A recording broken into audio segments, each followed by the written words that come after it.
Tween Core. Hello, and welcome to the Saladcast on Saturday, the 23rd of March, 2024. I'm your host, Dan Train. Joining me today, Zachary Burgess. Do a barrel. And Robert Kemp. Yes. No, I got... He's got nothing. nothing. He's too ill to make a funny follow-up to that. I know. My brain is operating so frustratingly slowly. I hope you enjoyed that clearly Star Fox inspired intro. Oh, yeah. That's why you did that. Okay. Rob's really not working today. I mean, you did all the work towards that, Rob. So maybe you deserve to not have to think about it right now. Yeah, we were talking about it last week, weren't we, before we... Yes, when we'd already heard it, and I referenced it at the end of the last podcast. Just to how much the sort of casual chord progression, I suppose, of the Happy Salad theme is just Star Fox Corneria. So it's pretty much matches Corneria. It's pretty much the same. It's not so much of an interpretation this time as I just got to make Star Fox. Oh, it's a happy coincidence. Potentially coincidence. As we discussed at the time, where it's just like, did Star Fox secretly influence Rob's brain when he was making the original Happy Salad song? Possibly. I mean, entirely possible. But then I wasn't really familiar with SNES Star Fox back then. No. It wasn't... And I guess we didn't... PlayStation 1 era was when the original Happy Salad theme was sort of concocted, I suppose. I mean, it was composed on a PlayStation 1, right? Correct, yes, using music by Codemasters. So it's...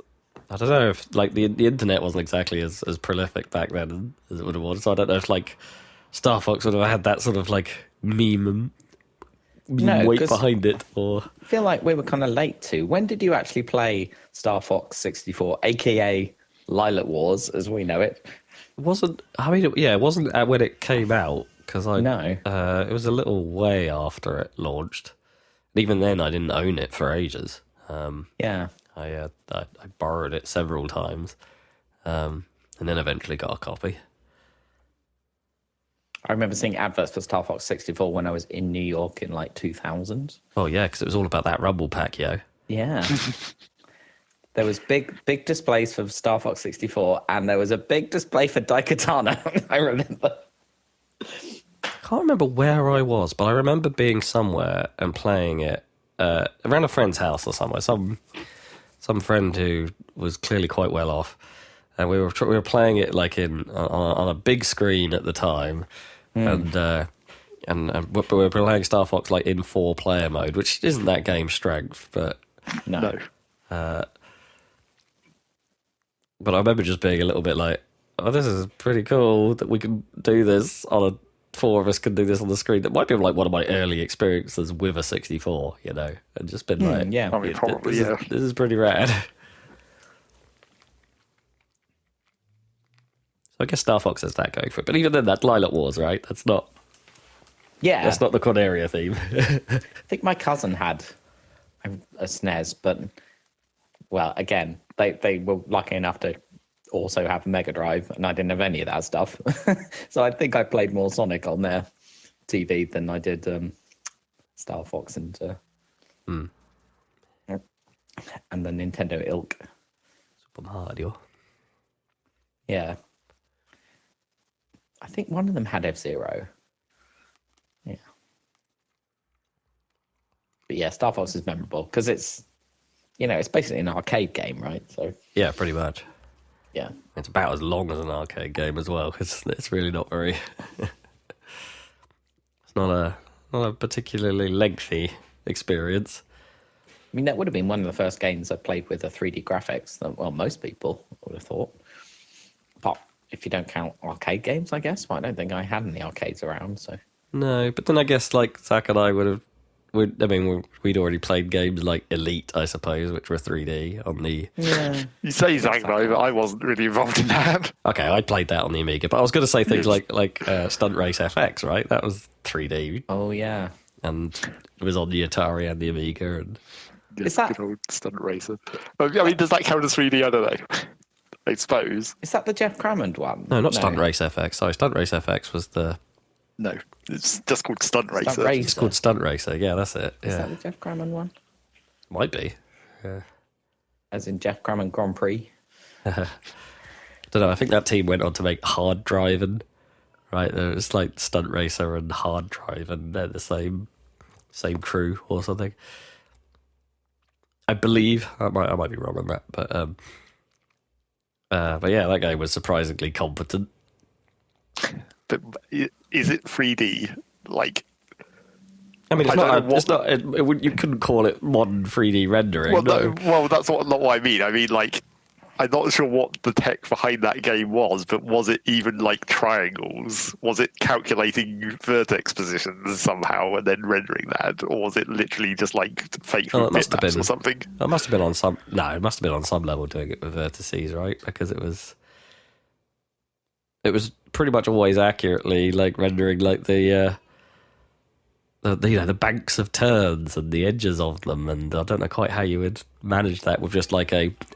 Like the alternatives at the time, I suppose, were like Sega Superscaler games, right? The arcade ones where they were just throwing bitmaps at you to kind of potentially make a surface look rough. If it could do that, like it would be like a layered stack of bitmaps that are positioned vertically, very slightly offset to make the road shape. But then they'd have to constantly readjust their position relative to the screen. Yeah, I don't think they were doing that. I think they were just doing like block triangle paints, but even those were quite expensive, right, to do like a big solid color paint across a large portion of the screen.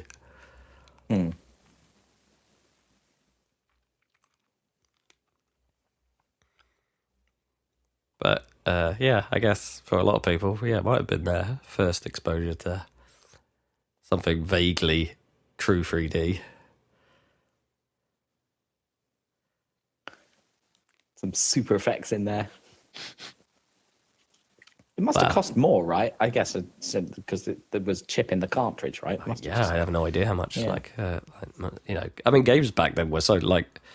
Yeah. You think about games now being like $70, but some games back then were $70, and on the American scale, but then price ranges were so wild back then. Some would be like 70, some would be like 90, some would be like next to nothing. It was the Wild West for pricing. You could do what you wanted.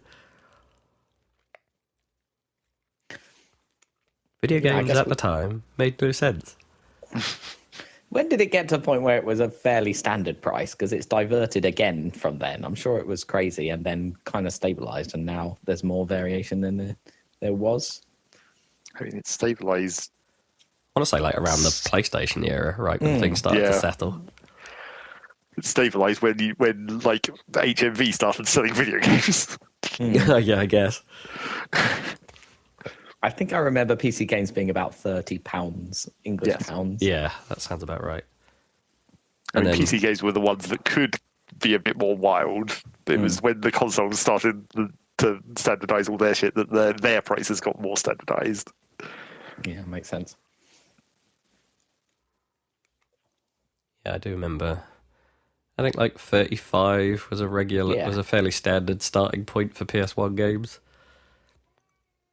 And then they would drop from there, like pretty quickly into the £20 bracket, especially once Sony introduced the Platinum range, right, where like £20 was its release price if they came out on Platinum.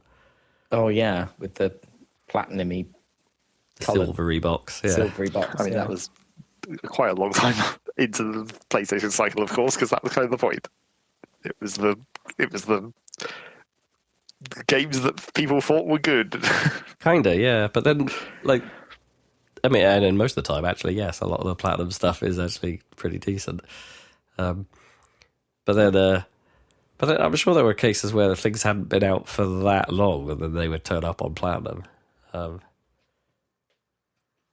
definitely got PC games on like the re-release labels, like I don't know, Oh, there were loads of them though, weren't there, on like PC? Rally and X-Play, no, X-Plod, like Explode, but without the E's, right? Yeah. Or was it Explosive? It might have been Explosive, not Explod. No longer a policeman. Yeah, because all kinds of games came out on those weird ones.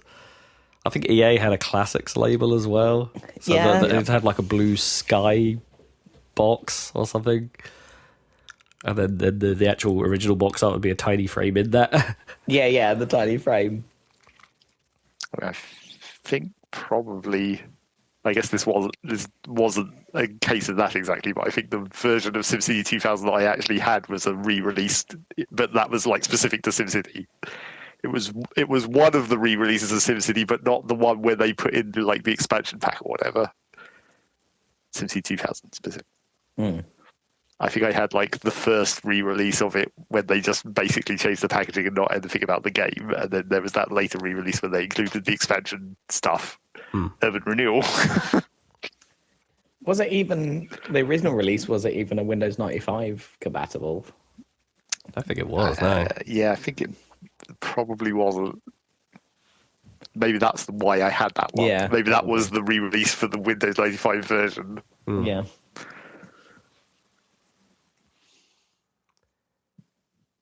Yeah, because it feels like it was all DOSy. That one. Well, DOSy. Well, DOS. I mean, well, we've gone straight to games this week. So Rob doesn't have to think about things. Yeah, probably. Concentrate on the topic. Apparently, nostalgia my brain can do. Yeah. So if it's not horribly obvious by my voice and the inevitable coughing that will come later, I've been really unwell. Oh man, this last week and a bit, it's been kind of sucky. Yeah, it was like a full-on flu-y an ensemble cast of symptoms. Oh, how awful. That sort of like, it never stayed the same either. It sort of evolved over the course of it. Like, it just wasn't one thing. It was always something new. So like I had, we did our recording last week, and it was sort of getting bad then, but manageable. And then woke up Monday and was like, oh hell nah. And I don't normally do that. Like normally I think it's like, okay, I'm feeling bad, but I can sit down and do a day's work work from home and still be fine. But it's like, oh no, this was immediate. I can't do this territory. Yeah, I can barely move. Like I could.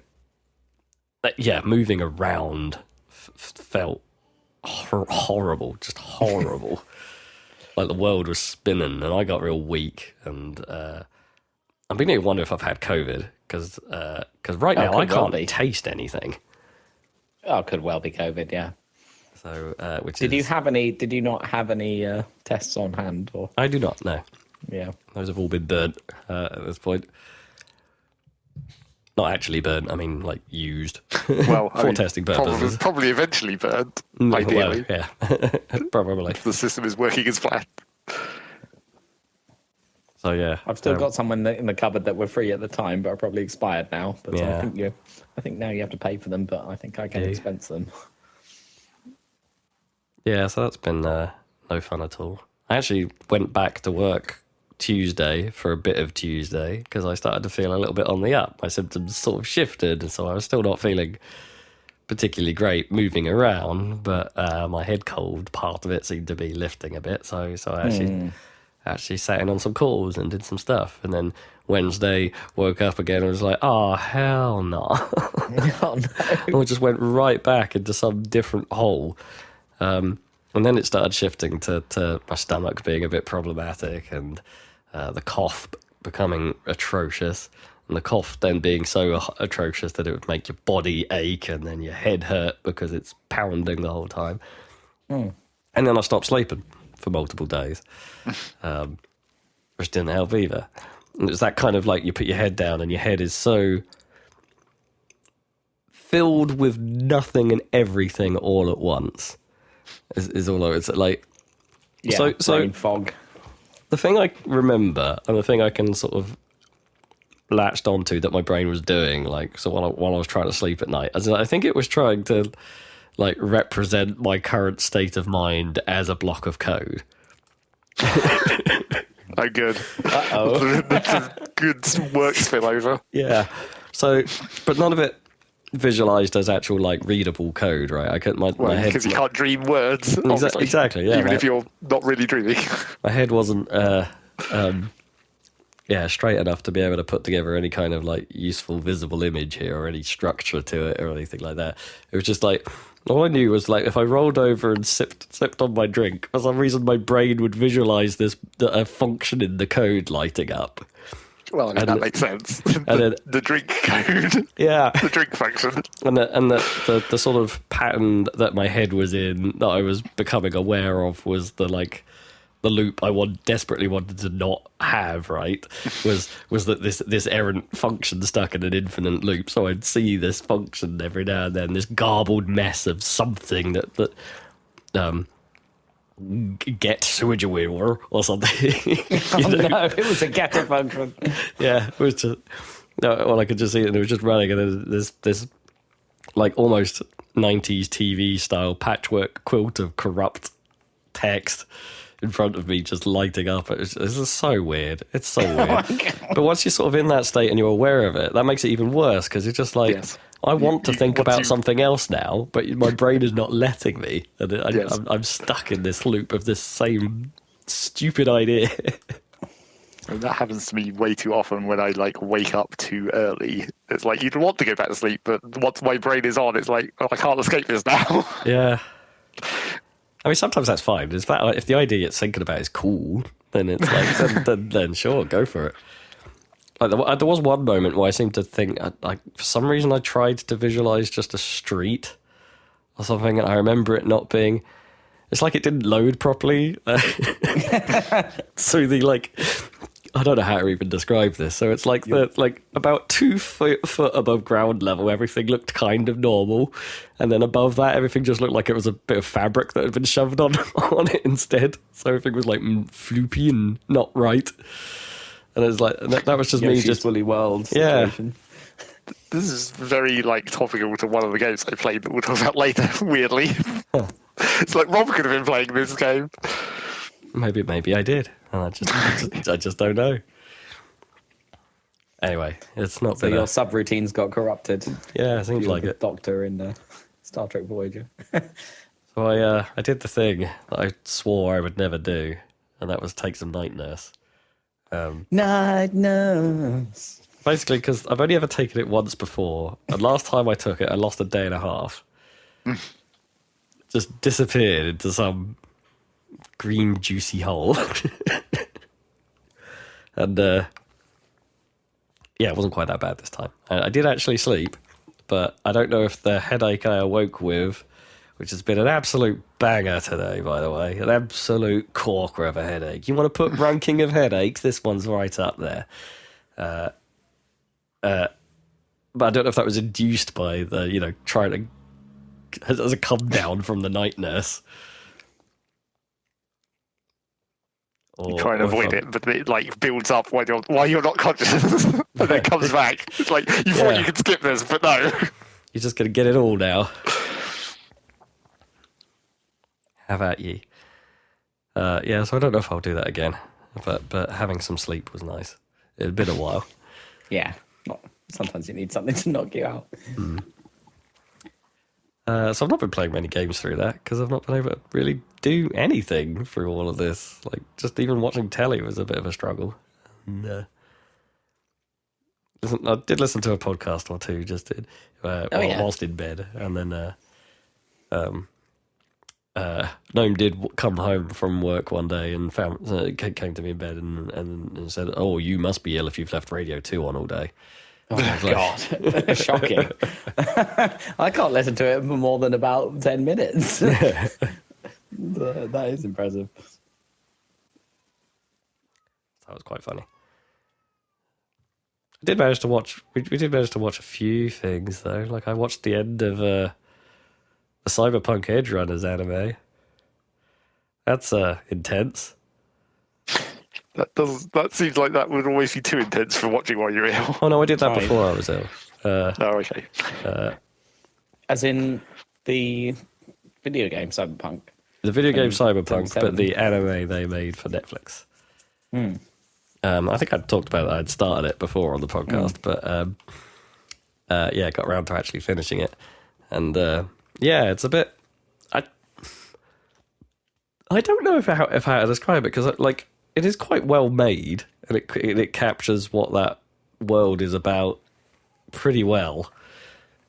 I mean, it's in the sense that, like, I don't know, anyone and everything in Night City is kind of pointless, right?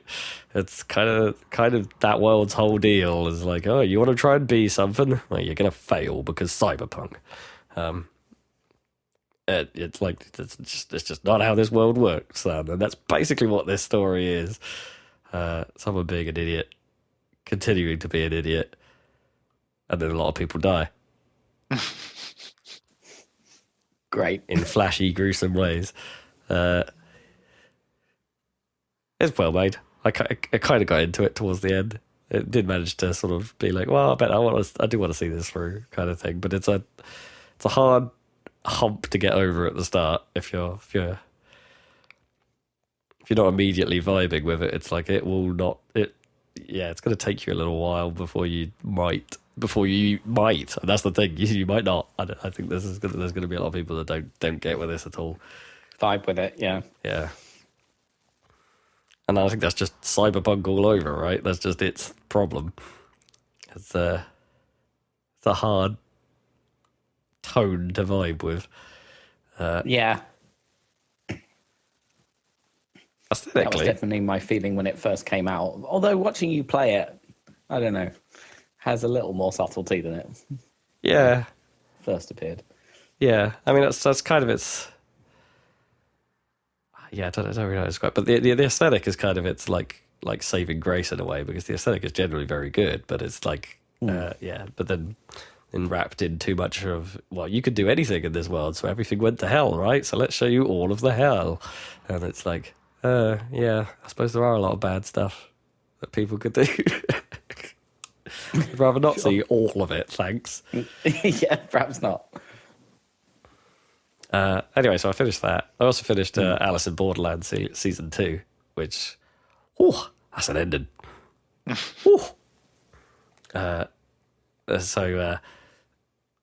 don't know how much I've talked about that here before, but it's a sort of Japanese manga-inspired death game show, but they did live-action adaptation of it on Netflix. And right. The vein of your Squid Games or whatever. Kinda, yeah. A bunch of people basically get transported to some alternate Tokyo, where you have to basically play these games in order to extend your visa, but the games are as deadly as not extending your visa in this world. So the whole thing seems kind of pointless. Kinda, yeah. But yeah, season 2 basically wraps up the adaptation of the manga, and they do a very good job with that, I think. It's plenty stupid, like bucket loads of stupid. There are places where people get killed and shot and maimed, and then you think they've been killed, and they absolutely 100% could not have survived that, and then they turn up a few shots later and be like, "What do you mean you're alive?" Like it's one of those. It does that a fair amount when it's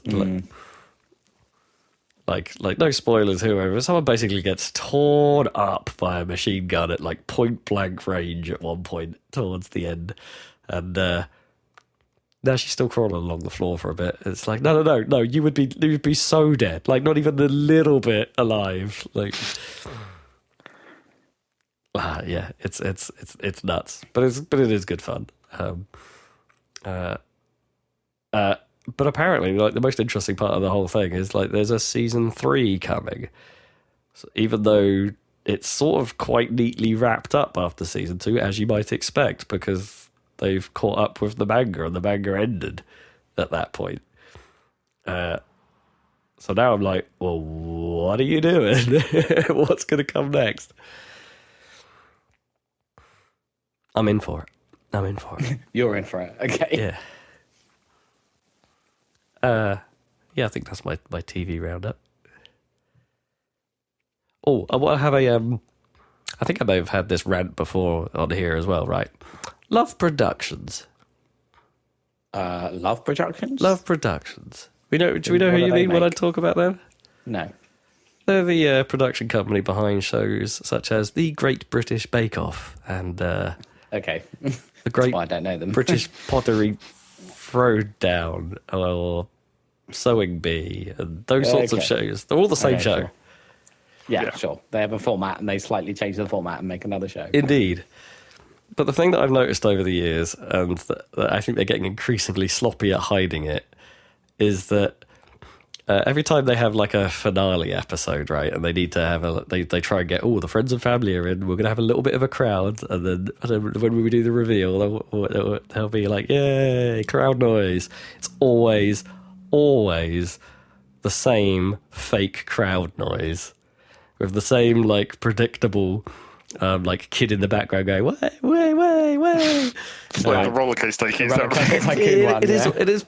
It might be that same sound effect. Yeah, I'm not quite sure. I occasionally hear that, a bit like 5 George K from the Grand Theft Auto.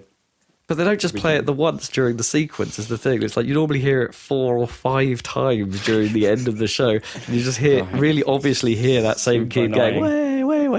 And it's like, and you're like, why?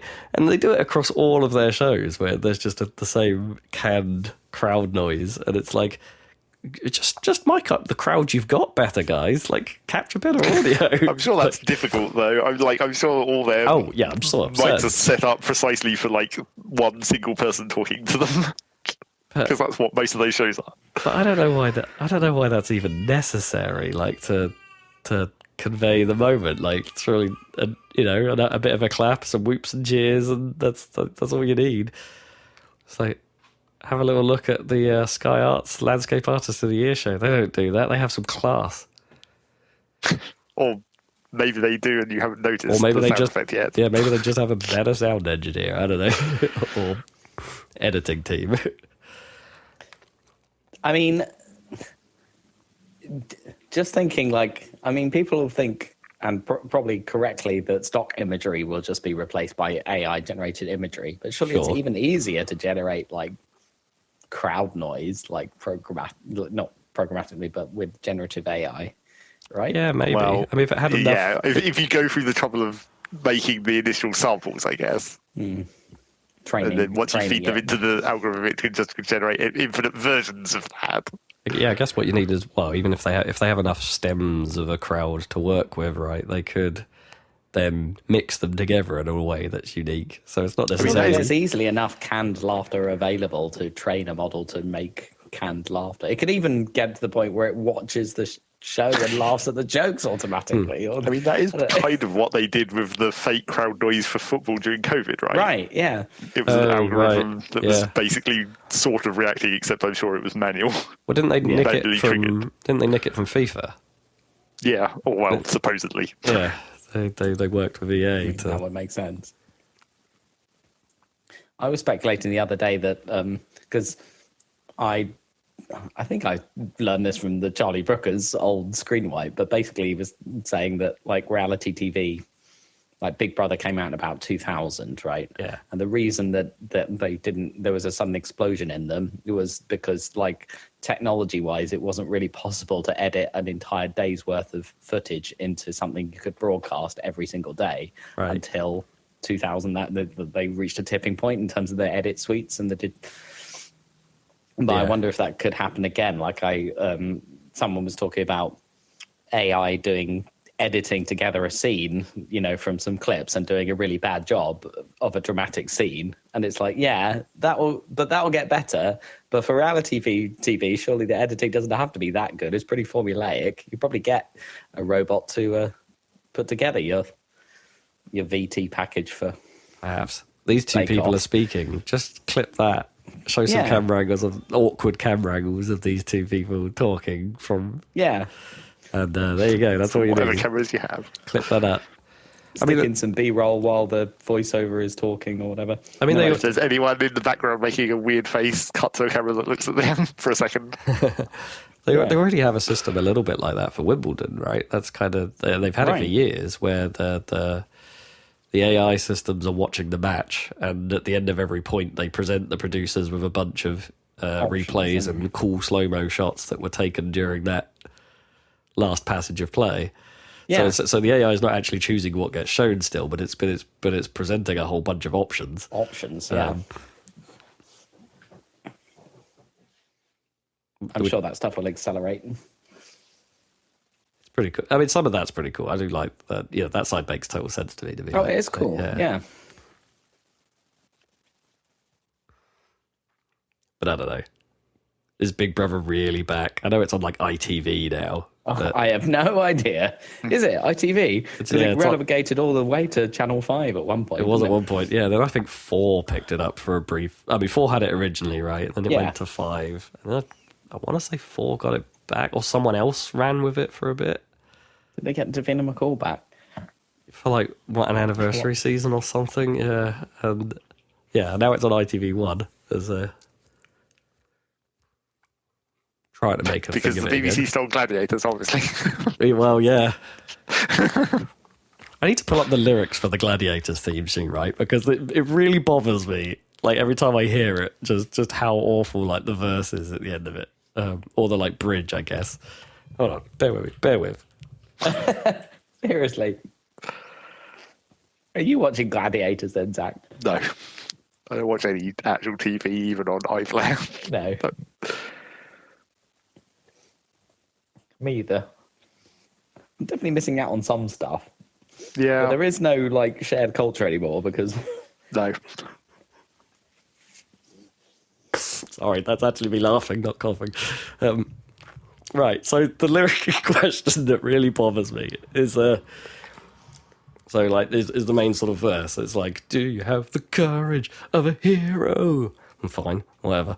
Do you have the will and the skill? It's like, okay, that's slightly crappy rhyming, but all right. The will and the skill.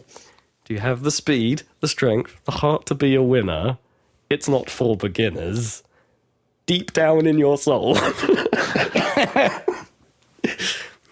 And I'm like, where did that deep down in your soul come from? It's not even deep down in your soul. It's not even referring to anything around it. Like, it's like those 2 other lines have just like got stuck in the middle of the sentence. Where if you took them out and then shoved deep down in your soul at the end of the list of other attributes, it's like that would work. But like, it's like they put a giant parenthesis in the middle where it's like we have these 2 other random things happen. Well, yeah, because it sort of makes sense, like in the questioning part, right? Like it's like, do you have the speed deep down in your soul? You know, like if you were to say that sort of thing. But it's the fact there's this little aside in between it. It's like the heart to be a winner. It's like parentheses. It's not for beginners. Deep down in your soul. Who's got speed in their soul apart from Sonic the Hedgehog?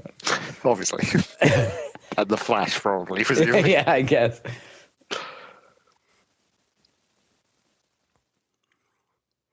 I gotta admit, I kind of enjoyed the new Gladiators at first, but it's wearing a bit thin. As Gladiators does, I suppose. It probably always would have. It's like watching Wipeout. It's like you watch a few, but then it's just like, I need a break from this because it's all exactly the same.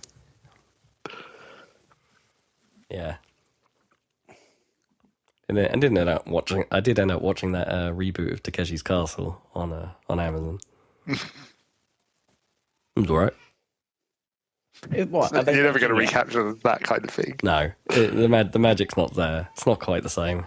It's not analog enough. Yeah, there's not enough volleyballs to the face. It's not enough hardcore safety violations. 100%. Everyone's too much padding. Hit your face directly on the plywood.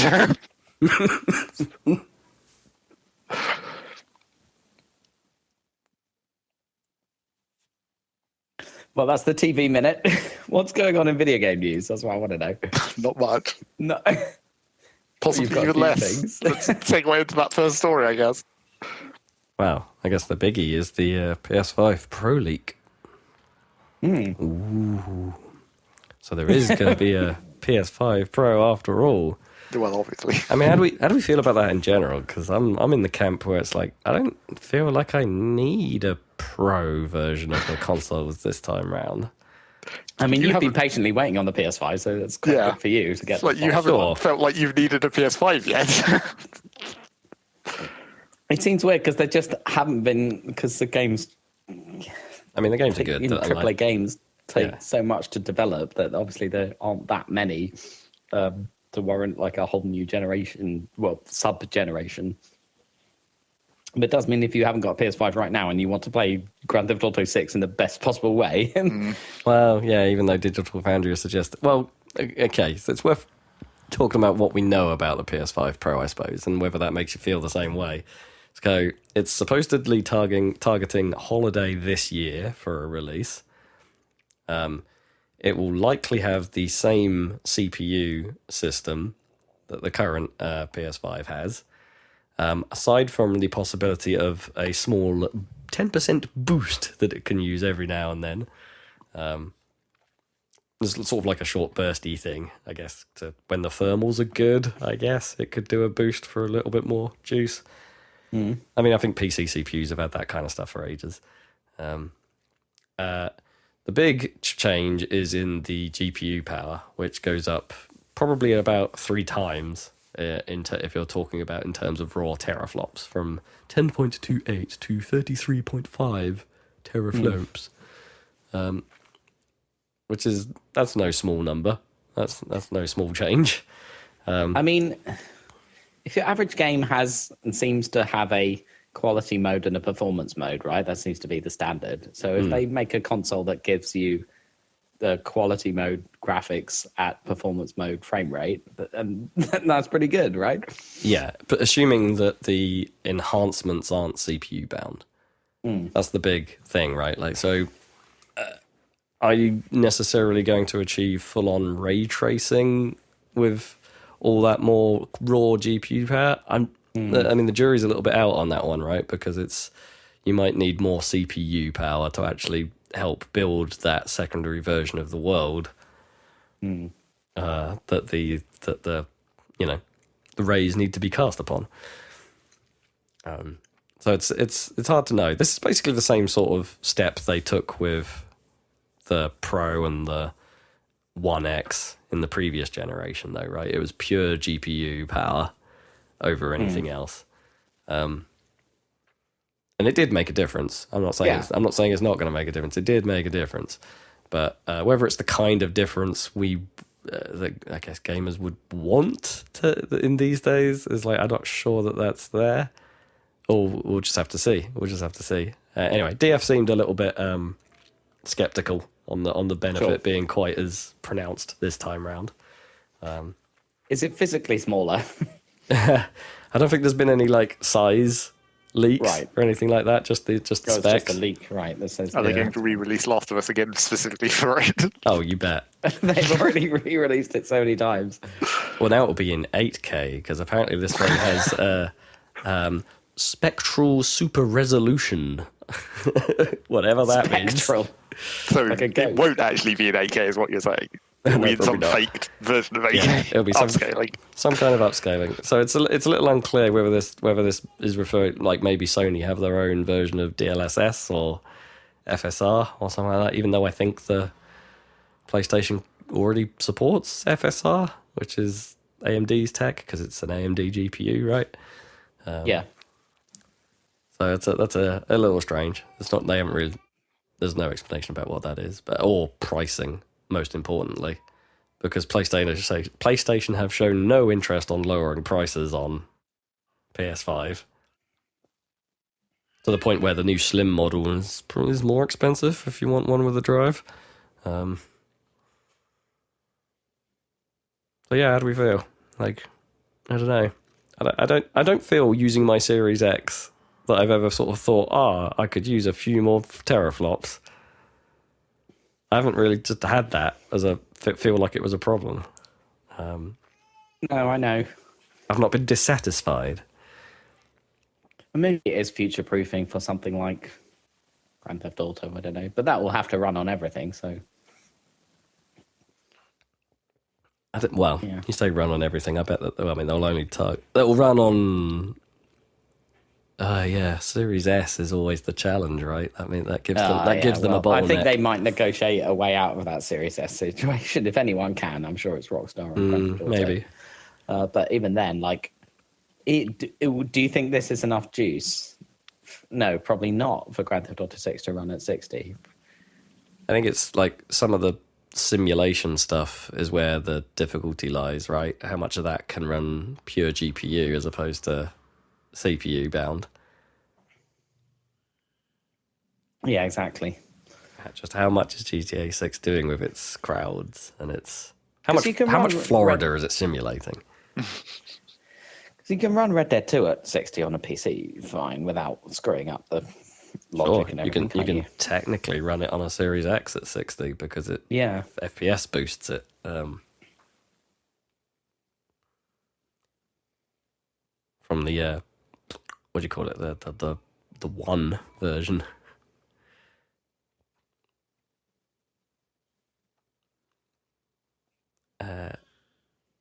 Yeah, I don't know. Yeah, it just feels a little unnecessary this time, I guess. But also, does this mean we're halfway through the generation, guys? I think so. Officially. Happy halfway point.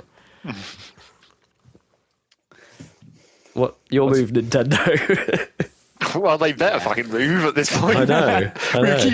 We've talked about it so many times. We're just like, when is this goddamn company going to tell us anything?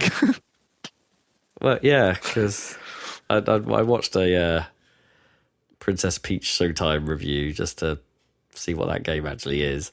Yeah, it's meh, as far as I'm concerned. But Yeah, even that was just like in spots where it's just like, yeah, it's got weird performance blips, and it's like, oh, really? Even for what that game is, it's like, yeah. Well, the weirdest was when that Link's Awakening on the Unreal Engine had performance glitches sometimes. I know, that's weird.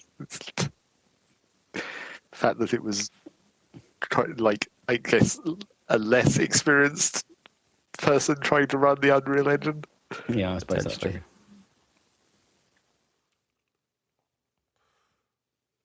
Still ran better than Pokemon. Well, that's a whole different situation. Pokemon's problems are not necessarily related to how good or bad the engine they're trying to use is. So, that's that. Dragon's Dogma 2 is not only good, it's probably great, aside from your usual dosage of PC performance problems and surprise microtransactions. What game doesn't launch with performance problems on the PC? I don't. Aren't many, are there? I mean, games that are also on consoles. Right, yeah. It'd be worth checking in whether that Forbidden West PC release runs well. Because they're making it sound like it's got a whole bunch of improvements for PC, like completely unlocked frame rates so you can run it as fast as you want. Super widescreen support. You know, they've apparently done the work. Right.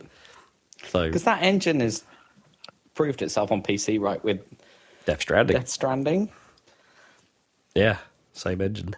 I think Death Stranding came out first, scalable tech, and then they put Horizon on it on PC. Yeah.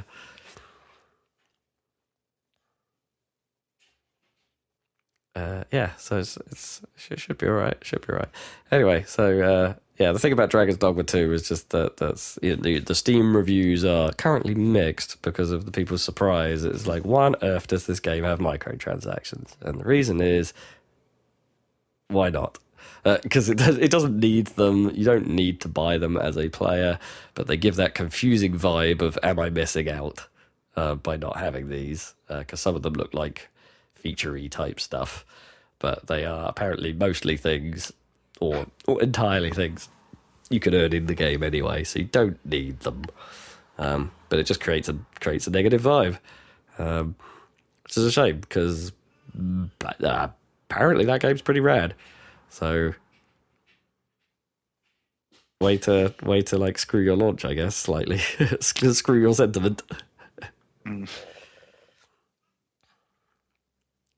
And also maybe not buy it on PC for slight performance issues. But that's that. I guess as long as it's not bad as what is it the Jedi games, right? That are still a train wreck on PC, I think. Right, yeah. Which I don't understand because surely Respawn can make a PC game. Anyway. You'd think. Titanfall 2 was perfect.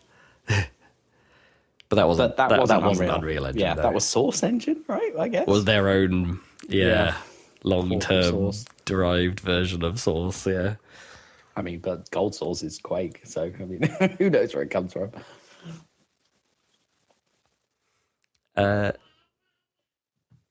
Alpha Protocol. It has been relisted. I didn't even realize it had been delisted, but it's been relisted. Thanks to the good folks at GOG. Is that Obsidian? That is Obsidian, yes. Yeah. That was one of their basically most praised conversation systems in any games, right? Because it has such a wide amount of options and the ways you can get out of scenarios and the way characters will then interact with you later in the game, or which characters will die, or the range of possibilities is immense. Even if the actual game part of the game is a bit jank. It has its merits, and I'm sure I've never played it, but there's a bit of me that does sort of go, "Oh, this sounds." There's enough about this game that sounds wild enough that if you made some real stupid choices, some real stupid stuff could happen. I might be down for seeing that. Maybe there's a video series in that somewhere. Maybe. Yeah, I mean, but we didn't play it at the time, right? No. That would be a curious one. I'd be interested to give it a go. Yeah. A bit more interesting than just going back to Mass Effect, which is a bit obvious. Sure. Still might be fun, but yeah. You want to have a game where you can make super dumb choices and then have some kind of super dumb fun outcome. Yeah. Just embrace it. Embrace the dumb. Come do what my brain is doing right now. Amy Hennig, that person that never makes a game. Oh, right. Okay. Ooh, sick burn. She's only really famous for Uncharted, right? But seems to have been on failed project after failed project after cancelled project ever since. But her new game, a Marvel game called 1943 Rise of Hydra was revealed. This is the Captain America versus Black Panther thing that we've sort of heard about in the past. And there's a couple minute story trailer out. It's being developed by Skydance. I think it looks pretty good. Okay, no gameplay is in that trailer. I should point that out. But it's they're sort of going for that sort of dark Nazi vibe, I suppose. It's if you imagine the first Captain America film was entirely shot at night, then there you go. You might have what you're thinking about. Oh, okay. But yeah, I thought the visual tech looks pretty nice. It's all apparently being done in Unreal 5. They're using the MetaHuman animation systems. Right. Is that stuff finally coming through? Nowadays, it's interesting how maybe the generations will no longer be defined by hardware and just by the version of the software coming through. But yeah, some of it looks real good. In that kind of video games have always looked uncanny, right? They've never really fully got out of the valley. But it's but they're starting to get to that point where it's what's his face? You know, when the Star Wars films, they suddenly introduce a CG character or someone who's dead, and they bring them back. Oh God, yeah. And they're normally pretty good, right? But they're not quite right. Yeah, I don't know. The advantage they had with doing Tarkin in Tarkin, that's what I'm thinking of. Yeah, in Rogue One is obviously they cast that actor originally because he's creepy looking already, so that helps. And also he's a creepy villain, but still doesn't work for me. And then right at the end of the film, they've got one shot of Carrie Fisher resurrected, which is not even. I think she wasn't actually dead at the time. Obviously, she is now, but that didn't work for me at all. Tarkin, okay. Yeah, bit distracting, but fine. But yeah, do you know what I mean? It's like they're not bad, but you still know, right? You still know for sure. You can be impressed by it, but you still know. And I kind of got that vibe a little bit from some of the facial animation here. It looked like a notable step up, but also you still know. And maybe there's something about like the way like studios like Naughty Dog and stuff like that. Maybe there's something about how they do their facial animations or something. So it's like it's uncanny enough that you disconnect. I mean, this is a very long time ago now, and of course they never repeated it because apparently the setup for it was so ludicrous. But I still found LA Noire quite, those performances were like you could connect with those performances, even though obviously they have a whole bunch more subtlety than even a lot of modern stuff, right? But it's But the graphics tech, I suppose, at the time was a little bit crude, and it kind of did all sort of blur together a little bit at times. But right? The actual capture process was apparently insane. Yeah, I think, I'm sure, to make it work. I don't think. But then, modern techniques are different. Obviously, I love I don't know, Uncharted 4, or I guess whilst it was Part 2 level cutscenes or whatever, motion capture is good enough, but it doesn't feel real or anything. Hellblade. Because Hellblade that's the one that's coming. Yeah, Hellblade and Hellblade 2, they are using all this crazy hyper facial, full blown. Yeah, and I think OD might be as well. The Hideo Kojima joint. I guess the Death Stranding stuff maybe. Yeah, Death Stranding as well. There's definitely ways to make it look good, but it's Anyway, go check it out. See, maybe you'll get that same vibe. See what I mean? Sweet. And finally, the Sims movie is in production. Oh, is that a good idea? I don't know, but it's got the production team from Barbie working on it. And also Margot Robbie, Barbie from Barbie. That sort of makes more sense than all the other... Because obviously Barbie was a huge success, and all the idiotic Hollywood executives were like, let's find another toy to make loads of money out of. And it's like, you completely missed the point of that film if you think you can turn the handle and make another one with another 80s toy or something, whatever. That is not the point of Barbie.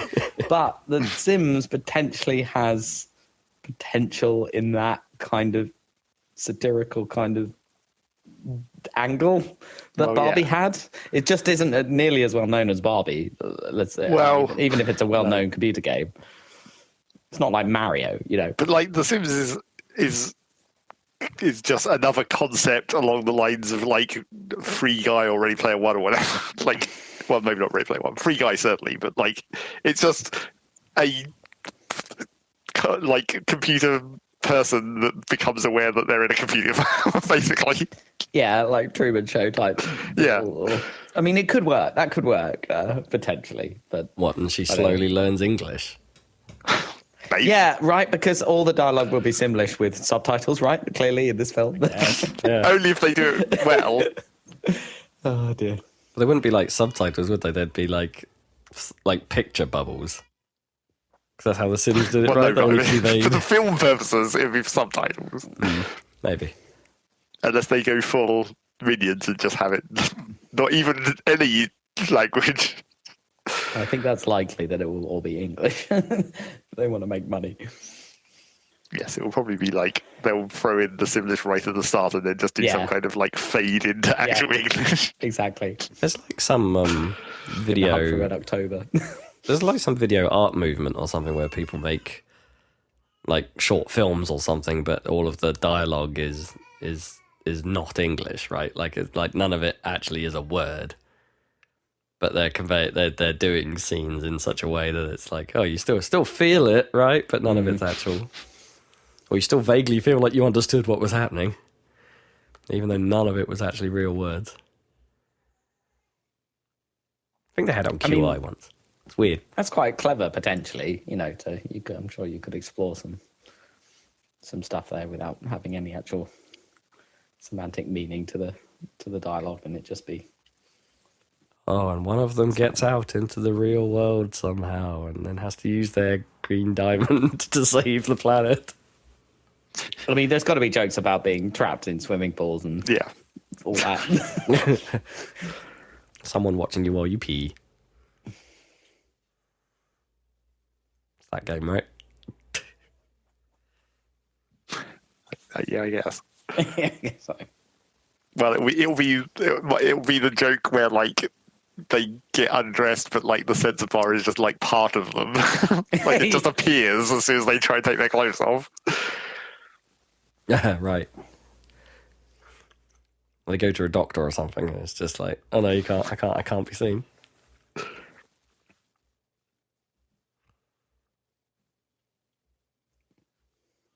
Well, that's the news. Well, that's the news. I guess it's time for what you've been playing, and I heard Zach's been playing a few things. Yep, 3 whole new games in the space of not even 2 weeks. It was mostly just this week, which might tell you about how long these games were. And they were, at least one of them was on topic from Rob's illness. And Oh dreams. yeah, okay. Let's draw it back to night nurse hallucinations. Well, actually, I guess kind of 2 of them were, weirdly.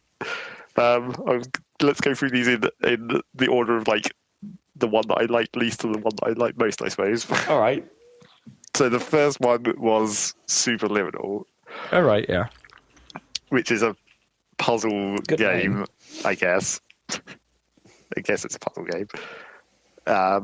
And obviously, as the name implies, some amount of liminal spaces going on. You're basically lucid dreaming is the whole concept. So you're going through all these weird environments where it's just like, this looks like a hotel, but everything's weird.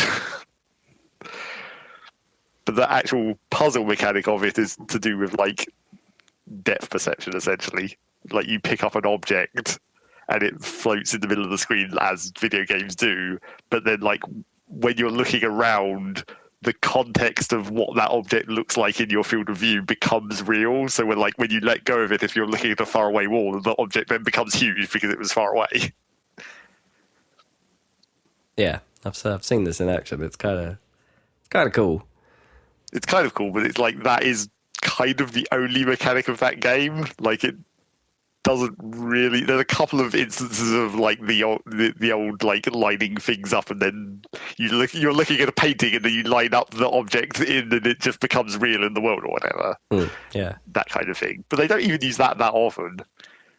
It's mostly only the resizing objects by picking them up thing, and that's kind of most of the mechanics of that game. And you don't even you don't even have that much of the mechanical puzzles, really. There's a lot of just walking, doing a bit of an experience, I suppose, of this weird dream state world. the Dream Hotel experience. Yeah, and a few other environments. It did. The Rate funny us on thing was, it was like, TripAdvisor. because it's like, the liminal space idea. It's like, obviously you've got the weird, creepy hotel corridors thing, and there's some like parking lots and that kind of stuff. And it's like I was just waiting for it to eventually go to like swimming pool changing rooms, and it did eventually get there, but it took quite a long time. I was like, when are we going to get to tiles? Tiles are going to come up at some point, and then they did. And I was like, yep, there you go. But yeah, that was quite. It's the puzzles are not complicated. So, well, I mean, I got stuck at like one of them, but then you get, because with that kind of mechanic, you get into the situation where it's like, did I even solve that correctly? Because it's like you can, because obviously when you're resizing objects, a lot of the puzzles are just about like climbing up stuff. Right, like there's a ledge you need to climb up, so resize the box so it's big enough so you can actually jump on it and then climb up there. Like that's the simplest version of that. But then when you allow the player to just like resize objects until they can climb on top of them, then you're getting into like, how much of this have I just cheesed by propping an object up at a specific angle so I can walk up it? And How much Tears of the Kingdom have I been playing? Well, I mean, I wish it I had that much control, because it's actually kind of annoying to get things to rotate the right direction, because you only have horizontal rotation. Like there's no other degrees of freedom to that. And for some reason, the rotation is inexplicably like super slow as well. And that might just be because I was using mouse and keyboard, and I think maybe it was hoping for controller. Hmm. But yeah, I mean that's that game. Also, I mean, like you play for it for the experience, I guess, and like the little bit of puzzling. But then it has achievements for a bunch of collectibles, and I thought I was getting most of them. But then when you get to the end, it's like I haven't got basically any of the achievements. Oh, And I'm totally not going to go back and try and grind those out. no. The thing is, I hadn't even looked at the achievements at all. But like 2 of the collectibles that I was getting, I didn't even know that they were. I was just doing it because it was a thing to do. Like basically, you can click on fire extinguishers to make them, shoot out a cloud of smoke, and you can also pull fire alarms, but it doesn't do anything. So I was just doing that just because I was like, oh, there's another fire extinguisher, there's another fire alarm. And it's like, oh, those are actually 2 of the collectibles. Oh. And like collectibles that are just for achievement hunting is like probably the most annoying thing you can add to like an experience game, I think. Yeah, like, it's like especially when the puzzles are that straightforward, it's no fun to go back and do them again. yeah, if they have absolutely no purpose at all, like why throw them in? It's like at least even like Gears of War, who we can blame for probably adding this to video games. With the dog tags, right? Yeah. It's like at least those had a little bit of backstory associated with them when you found them, but even so, that's still, looking back now, I think, yeah, what a waste of time. It is to just be in the middle of this like dramatic moment or something, just be going, no, I'm going to inch by inch my way around this environment until I can find this friggin' dog tag. I mean, that's the other problem of collectibles is like, how difficult do you want them to be to get? Because like the skulls in Halo are so ridiculous that that's sort of cool to do. It's like it's gone far enough that they're so inconvenient that you're not going to get them naturally, and therefore it does make it sort of a challenge to do them. Yeah, I wish Halo did a better job of like showing you where they were. Yeah, just giving you some kind of hints. Yeah, so then the getting to them could be the challenge, right? Yeah, I think Halo could have done a better job of that, rather than because they were so well hidden sometimes, like tucked up in tiny little corners of places. Just absurd. Yeah. I mean, have those too, sure, but make them like Easter eggs rather than the skulls that did things. Well, sure, that wasn't the actual problem with the Halo skulls. It's like they actually unlock stuff, which I guess you could argue is the old classic like unlocking cheats. I suppose, yeah. They are meant to be like special when you get them. But yeah, that was Superliminal. Because there's not much more to say about that. It was pretty straightforward. So you finished it. It gets a meh. Well, it gets a like. It's fine. Play it on Game Pass. It gets a play it on Game Pass. Oh, it's on Game. I didn't know it was on Game Pass. Okay. Yep. It gets a thumb tilting up, is what you're saying. A thumb with some number of degrees in the vertical. Super liminal.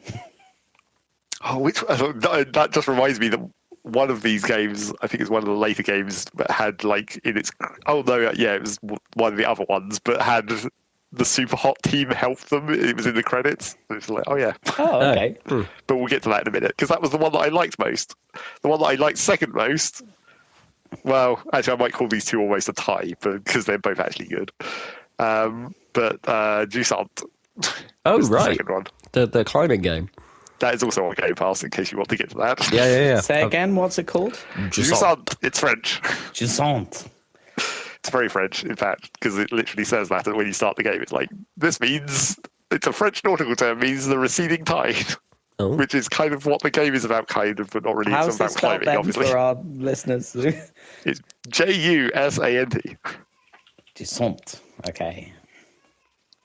But yes, it's a game about climbing, where you climb up this big old pillar tower thing. Like Gut Czech rock or whatever it is. Isn't it? Yes, kind of. It's actually, so, it's like it is a sort of a cylindrical tower inexplicably. Where it's like, how is this thing not eroded or fallen over at this point? But it's very big, and you have to climb it for possibly story reasons, I guess. I don't actually I do kind of want to talk about the story, but I don't want to talk about the main story. So no spoilers for the main story, but there's this secondary sort of story that you it's like the background of the world, which I found really cool, but then doesn't go anywhere. Oh. Because the main story is the main story. That's the bit that actually goes somewhere. But this cool scene setting of the world is that doesn't actually go anywhere, and I was sort of disappointed. So you start in the lower areas of the tower, and there's a lot of just nautical shit around all over the place, and you can see where there was docks and where boats are hanging off the edge by their mooring ropes or whatever, because the ocean has mysteriously disappeared as you start to gather. And so you're at the lower levels. You're getting there's text logs or whatever that you just find around the place that sort of give you the story of various things going on. But in the lower levels, they're talking about how no one really knows what the ocean or rain is any longer, and they're having to go out into the desert of the ocean floor to find springs to be able to survive. And then as you start going further up, it's as you go up the tower, you're sort of going into the past. So you're starting to get more information from people who understood things that have been long gone, because as the oceans went down, people moved further down the tower. So even as you start climbing up more, you're still seeing docks and stuff, except they're even higher up than the ones you just were at.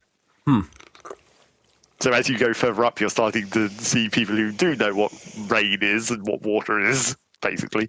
And then you're coming to so you come. How are these people up, surviving if they don't know what water is? Well, that's not really gone into very much, but the water, it seems like the water ran out relatively recently because there was a reserve of it. The ocean went away, but then they still had some amount of water because you eventually get up into a reservoir, basically.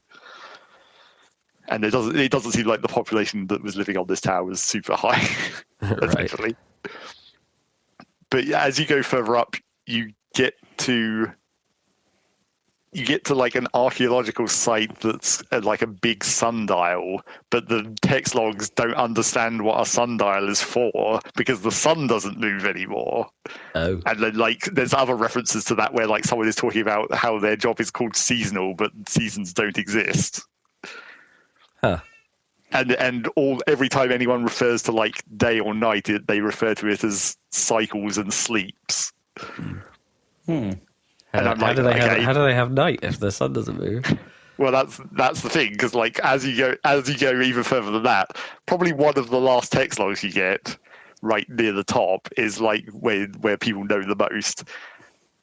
It basically spoilers, implies, I suppose, at this point. Well, it's spoilers for this secondary story, which, as I said, doesn't actually go anywhere. But it implies that what is actually happening is the planet has become tidally locked, so all the oceans evaporated from the sun side. Because that last log references that the sun-facing side is getting hotter, which you could infer applies to the tower, but I think it's actually referencing the sun side of the planet. Right. And then up in this higher reach of the tower, there's a constant gale force wind blowing across it from the atmosphere being blown across the surface by the heat. Right. Yeah. It's that's a really cool concept, but as I said, that doesn't go anywhere. Just all backstory. This is just the cool backstory for this post-apocalypse, basically. But yeah. I thought that was really cool. It was a cool idea. Neat, yeah. But not really relevant to the actual story of the game. Wow, excuse for the setup. Well, yeah. I mean, it's an excuse for the apocalypse. Yeah. But Did the apocalypse need to be excused? Apart from that, the climbing is the obviously the main mechanic, and it is pretty cool. How you obviously it's trying to be fancy about it, so you've got your left hand, right hand grip on the triggers, and then you can spool out the rope and swing and stuff, and it does sort of. It's another situation of I would have liked it more if it had 10% more mechanics, but it's fine as an experience game. Right. Yeah. because like you have a stamina meter, but it's almost irrelevant. Because also the game doesn't really explain the stamina meter very well, but like you have a stamina meter that goes down as you're like moving your grip essentially. But at any point you can just press left trigger to rest, and then the stamina meter goes back up. So it like that makes you kind of think it's pointless. But the secondary mechanic to it is that like when you do a jump, that reduces the maximum of the stamina meter. Oh, interesting. So it's like you essentially have less time between rests, which again still isn't actually relevant since you can rest at any time. So even if your stamina bar is really tiny, you can just like move a couple of times and then just rest, and then move a couple of times and then just rest. So it's like that mechanic is sort of not super important in the end. And the same for the like you can place an extra attachment point on the wall, which is useful for the swinging mechanic. But in the early game, it's like, oh, it will save you if you fall off, because then you'll be attached at this later. It's sort of like a checkpoint system, only you choose when to implement it. But none of the climbs are really that awkward or, long enough that matters, really. You're not going to have very many cases where it feels like it feels dangerous enough that you need to do that, except for much later in the game. Sure. And then also, annoyingly, that can like actually screw you in some cases because you have a limited length of rope. And so the one case it did screw me is like you're climbing around this sort of U-shaped bit of wall. So you're starting on one tip of the U and then climbing around the wall to get to the other side. But if you attach your rope to the wall along the way, that uses up too much of the length of your rope, so you can't actually reach the next thing you need to get to. So you need to like deliberately not attach to the rope to the wall as you go around. Right. Which is like, you can't just like say, "Oh, I'll just pull my rope in." Well, not in that way. Like if you've made one of those attachment points, you actually have to physically go back to it to unattach it. Oh, interesting. But what the easier part of that is like once you're standing on flat ground again, you can just push a button to reel in everything you've set up. So once you've climbed to the next ledge, you just press a button and the rope goes away. Okay. That's not a problem that you have to deal with. But yeah, those are pretty cool climbing mechanics, but yes, it's definitely going for slightly more of an experience again, not necessarily super hardcore on the climbing mechanics. Right, yeah. Supposedly there was an early prototype version of that game where they had you do not just your hands but also your feet. So you were using like all four shoulder, like both triggers and the shoulder buttons on a controller to control all four at once. Oh, right. But obviously that was a bit too complicated. I find it interesting that this game comes out of Don't Nod. Well, the Life is Strange team. Sure. I mean, I guess it's not like you're not talking to anyone. That's for sure. Yeah, it's a bit of a departure for their more recent style of games. Like, 'cause they haven't really broken away from Life is Strange or Life is Strange style games since that got big, right? Like, Sure. They did some sort of was it a character action game before it? It was Remember Me, I think it was called. Where it was a bit of a combat focused thing with some detective vision stuff. And so yeah, that was like the last quote unquote gamey game, I suppose you could say they made. And then they come back to it with this, which is I don't know. Well, I think that's quite nice because yeah, I mean, I forget which one I played. I can't even remember what it was called, but it was the one with the psychic twins that came out on Game Pass like a couple of years ago, and I found it so. It was bad. Long story short, it was bad. And well, I mean, that specific kind of game that they made for a while was definitely a thing that, like, you either liked it or you didn't. Yeah, I think, and I don't know if I quite liked. I'd only played Life is Strange, the first part of Life is Strange. I didn't even finish like.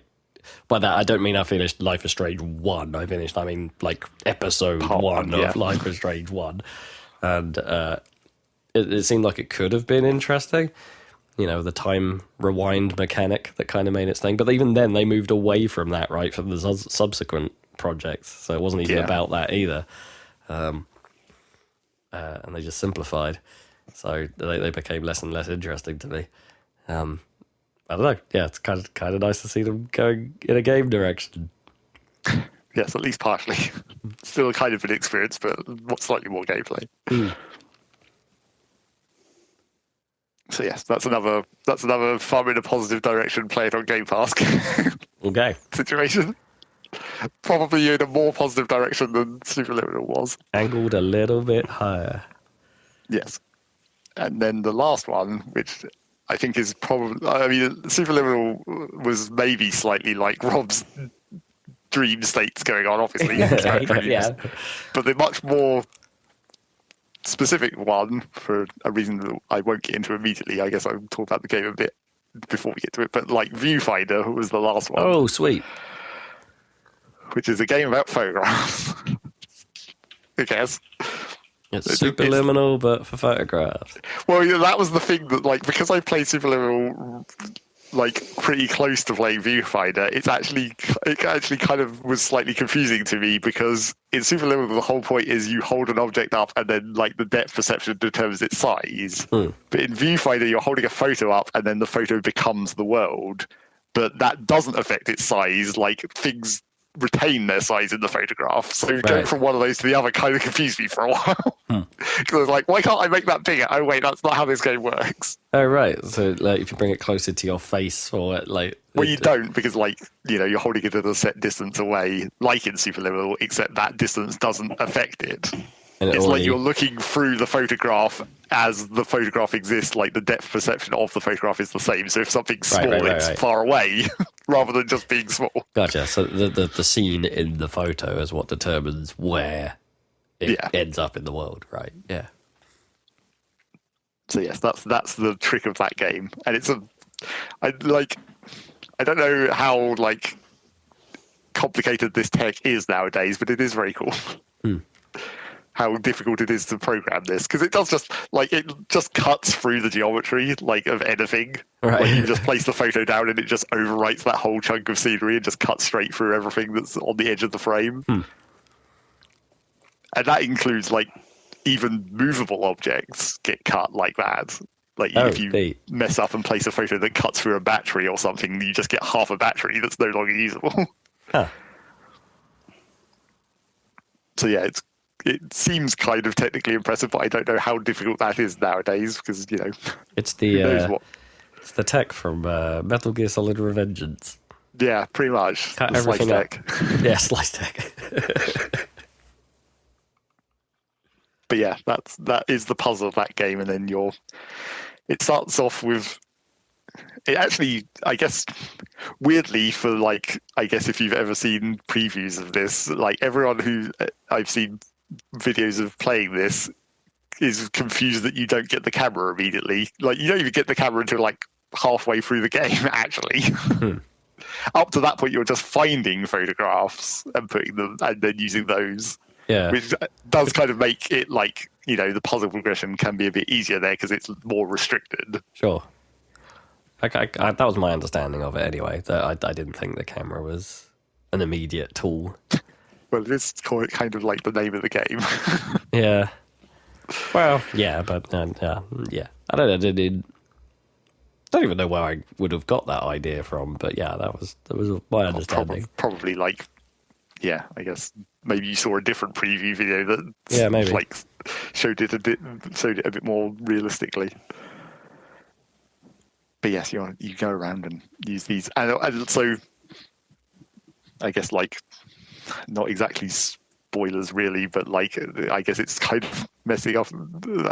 Kind of a cool effect is that like obviously you're not just using photographs. Oh. Yeah, I mean, in one of the very early levels, they show it off more extremely by like you walk up to an easel, which is typically where up to this point you've been finding photographs. They just sit on, in these early levels. They're trying to make it obvious where it's just like this easel just has a photograph attached in the middle of it, and obviously you're going to want that. But then in this level, you walk up and instead of a photograph on the easel, it's just a sketch. So you just put that up, and then you walk into that, and like, you know, it's just a shader or whatever over the geometry, but like it looks like pencil lines. That's cool. But then then they continue to do that for the rest of that level, where like inside the sketch part of the level, you then find a picture that's like, I forget what the second one is. I think the second one is a painting, so it has like everything is soft edged, like a painting when you walk into it, and then it's like a cartoon, so everything has like cell shading, and then there's like a child's drawing, so it's got like a paper aesthetic to all the stuff that's not like these crayon lines, and then you go into like a pixelated image of a castle, so everything has like a pixelated filter over it, except it is a filter. It's not quite like you'd want to do that the hardcore way, where everything actually is like pixel edged. It is just a filter over the view of it. Not like the Ratchet and Clank pixelator gun. No. But yes, that is where like that game gets a bit more fancy, with it not just being pictures, and sometimes not even things that are like literally pictures. Like you can pick up a playing card and just place that for no apparent reason. Oh, huh. I mean, it still cuts through the world, which you could use, I guess, to carve out a chunk. Make holes. Yes, make holes. Make holes to put things in. Sometimes. Sometimes you need to put yourself in a hole. Indeed.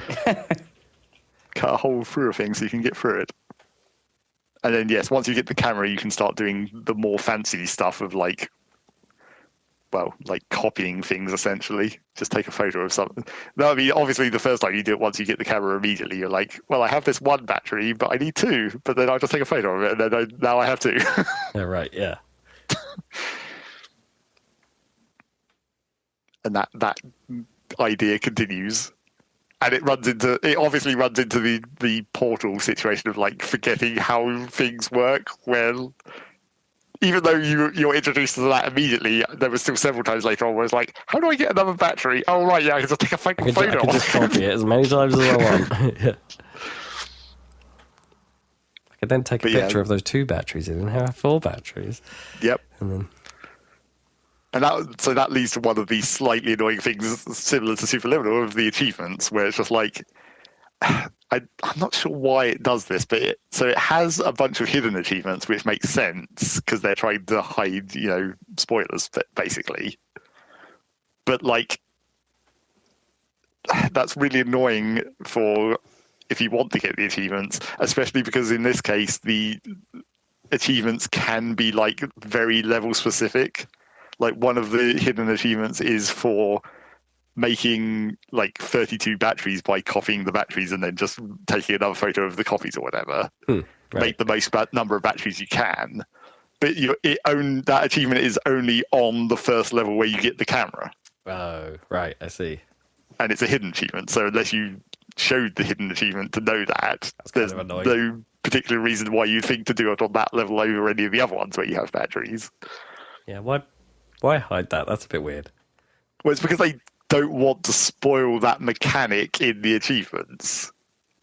Yeah, I guess. So yeah, there's several other ones along those lines. Then have an in-game system so it's not hidden there or something. So once you get that ability, you can see that achievement. Yeah.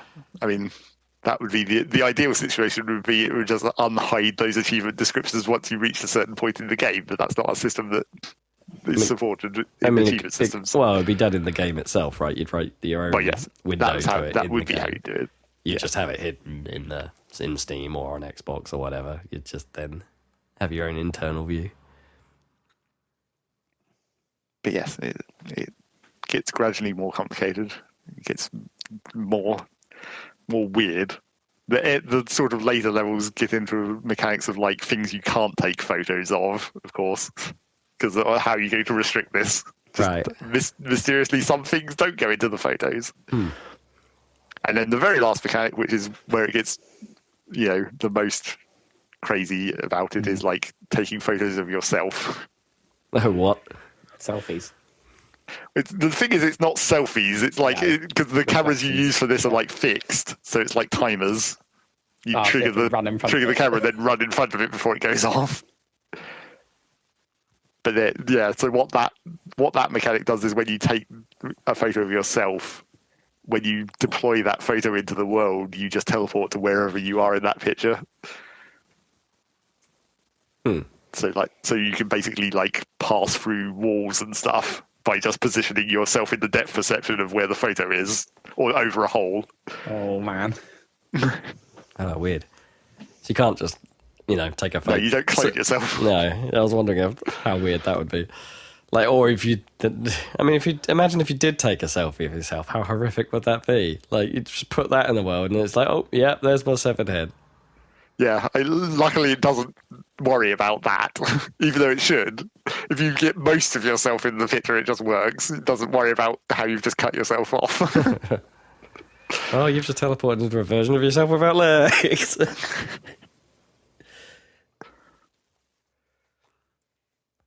So yeah, that game is a very cool bit of tech. And the super hot thing, and also the Rob's dream thing, which I'll get to in a sec. The super hot thing in the credits. I don't know if this is actually a thing that actually came out or not, but supposedly the super hot team was helping them with a VR version. Oh, right. Which would be pretty nuts, probably. Yeah. Although I'm not sure, I don't think it would be as cool in VR, because like you'd be able to tell when it changed from a flat image to a full 3D model in VR, right? Because you actually have depth of perception. That's the thing about a viewfinder, literally, is it's 2D, right? Yeah, I see what you mean. So I don't know if that was just like a prototype or whether that actually happened, because I haven't looked up to see. And then, so getting finally to the weird Rob's Dreams segment is like, when you get the camera, there's a machine that you can use to change the filter on the photos, which obviously changes what it looks like when you put the photo down. Nice. Trippy mode. And some of those are fine, which are like, oh, it's negative or it's black and white or whatever. And some of them are completely unusable, like the ASCII filter. Where it's just like, I can't tell what anything is in this picture any longer, and when I deploy it to the world, that's not even helpful either, because I can barely see the edges of anything, because it's just like some text icons floating around. That's pretty funny. But the one that I thought of immediately when Rob was talking about his coding dream is like, there is just a filter that you get eventually that's just called code, and it just puts a texture that's just got code on it over everything. Which is more usable than some of the ASCII ones, because it is just like, it's just a screenshot of someone's coding interface, but just pasted over the geometry of the objects. But that was immediately what I was thinking of when Rob was talking about he was looking at the code of his world. It's like, Surely you want a matrix filter where everyone's got green text falling down the side. Well, there is a night vision filter which does make everything green whenever you paste the photo down. That's cool. But yeah, those filters are sometimes usable and sometimes very not usable. But that's a nice little trick that it does as well. Of like, well, I mean, obviously it's related to the drawing or whatever. I think you can get the sketchy filter as a filter as well for the photos. So you can just reuse that style. You want to be in an Aha music video? Yeah, pretty much. The whole time. Even with the like normal world and sketch world type thing going on. Well, exactly. So yeah, that's Viewfinder. A thumbs up. Yes, that one actually is a legitimate thumbs up. All the way. But it's not on Game tilted. Pass. Oh. Did you just find it on? Did you buy it on Steam? Yes. All the way tilted. Thunderful. Yes, that is the other developer, I guess. Sad Owl Studios. Oh, SOS. nice. Sad Owl. Hey, who's the developer of Antichamber? Did they ever do anything else? I don't think so, because that was a real indie game, right? Yeah. It was like one dude. Rad as flip. Yes, I mean that was, that is a very similar game to Superliminal, basically, where you have like a mechanic, but it's all these weird environments essentially, even though it's not. Obviously, Antichamber has kind of one environment, but it's just different parts of that environment. It's not like you're going through hotels and bathrooms or whatever. Bathroom of physics. That was the one thing that I found slightly disappointing about Viewfinder. Actually, is that like they didn't use the physics very much. Or what, like like, when you drop a picture and the stuff in the picture. Yeah, because it's like you can rotate the pictures to put them on like upside down or whatever, which is mainly used for like if there's a thing that you need to stand on but it's on the ceiling, well now you can just take a photo and then rotate it and put that on the floor instead. But like they don't really account for physics except for like very occasionally. Like the first time you get them when it's tutorializing like rotating the pictures, you get a picture with a battery in it that you need, but that picture is like slanted or whatever. So if you just immediately place it down, the battery just slides off. Yeah, right, yeah. And like there's some chairs in the background and stuff, and they all slide as well. But like in almost every other case, apart from that time and battery specifically, because they're a physics object that you need to use, basically nothing else ever has physics, even other chairs and tables and stuff. Like if you take a photo of like a chair or a table in any other situation, those are just like fixed objects, so it doesn't use the physics for them at all. That seems a bit inconsistent. Like, why go to the effort of make that little sequence if they're not going to make that a rule of the world? That's a bit strange. Yes, that's a bit. I don't know. That's a bit of a weird thing for a puzzle game to do, right? To like. Well, yeah, sort of like have an inconsistent rule, effectively. Obviously, it is just trying to be like slightly more pointing it out for that one situation where they're tutorializing. I guess they're also tutorializing that the batteries can be affected by physics, but they wanted to make sure you're perceiving that by adding these extra things in the background that also move. But then it like virtually, I think there's like 2 other objects in the entire game that are like physical objects that you can pick up and move around and that are therefore affected by physics. And it also doesn't apply, there's a lot of other things that you would expect to have physics if you rotated the photo, like, hanging flower baskets or whatever. Right, yeah. They just stay exactly where they are regardless of which angle you put the photo at. Yeah. And, because I'd played that old game Snapshot, and that game was much more about the physics of storing a physics object inside the photo and then redeploying it. Like, I was kind of expecting that to be a thing in Viewfinder, but they don't use that mechanic. It's much more about the physical geometry that's stored in the picture rather than the physics of what's stored in the picture. So yeah, I guess that is that's the like Superliminal and Viewsantiminal. It's like that's the 10% more mechanics I would have liked. Right, yeah. You got to give Zach that little bit more, developers. Well, I mean, haven't you learnt this by now? You need to give Zach that little bit more for him to be like truly satisfied. It's all these video games that just don't quite go far enough in the mechanics, which we normally complain about with like remakes more than new games, I suppose. Yes, yeah. If you're going to remake SimCity, you've got to make it better, not just City Skylines 2. No. But you can see where they need to get to. Just to push it a tiny bit further. Surely the people making these games must know, like what you know.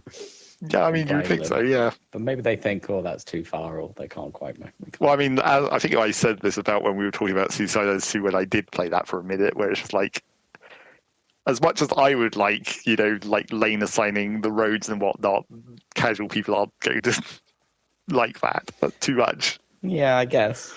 But that is a class of game where you can cater beyond the casual, for sure. Yeah.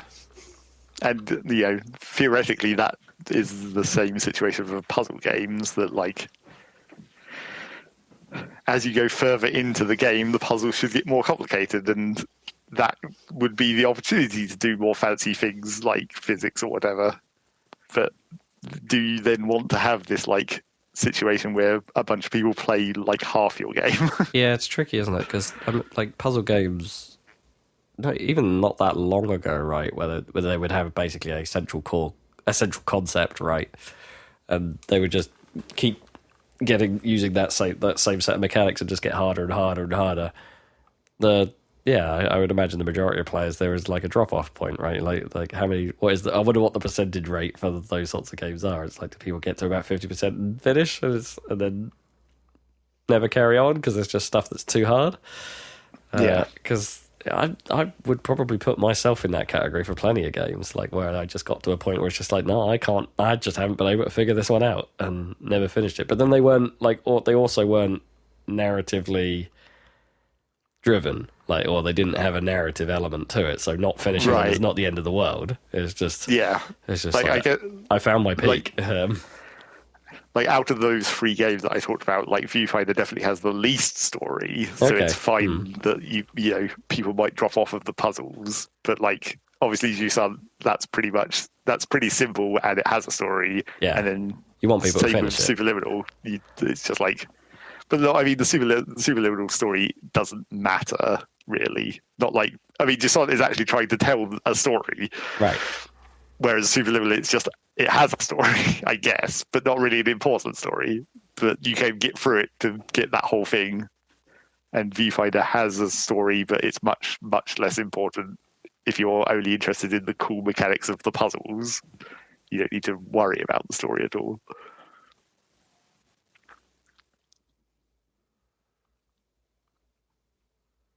There we go.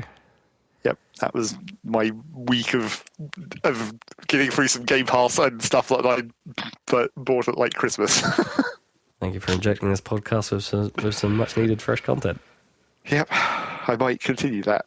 I actually, speaking of new games that I've been playing, is like I actually, for the first time ever, used the stupid Steam feature of being able to categorize games, because I was like, let me actually make a category in my Steam list for games that I should get round to playing. Oh, yeah, not just games I own that I might play, just the actual backlog that I'm going to tackle. Well, yeah, kind of. Move from the backlog to the to-do list, yeah. Yes. I mean, it's just because it puts them at the top of the list, so it's like I'll actually just visually see them. Because the Viewfinder, I almost forgot that I'd already bought that at Christmas. Right. And it's like, oh yeah, I already did that. I should actually get around to playing that. Because that's way down the list, obviously, with a V. Yeah. You got work to get to that point. Especially if the Steam UI hitches a little bit as you first scroll down. Because it's loading all the icons. Yeah. As it does. What a pain.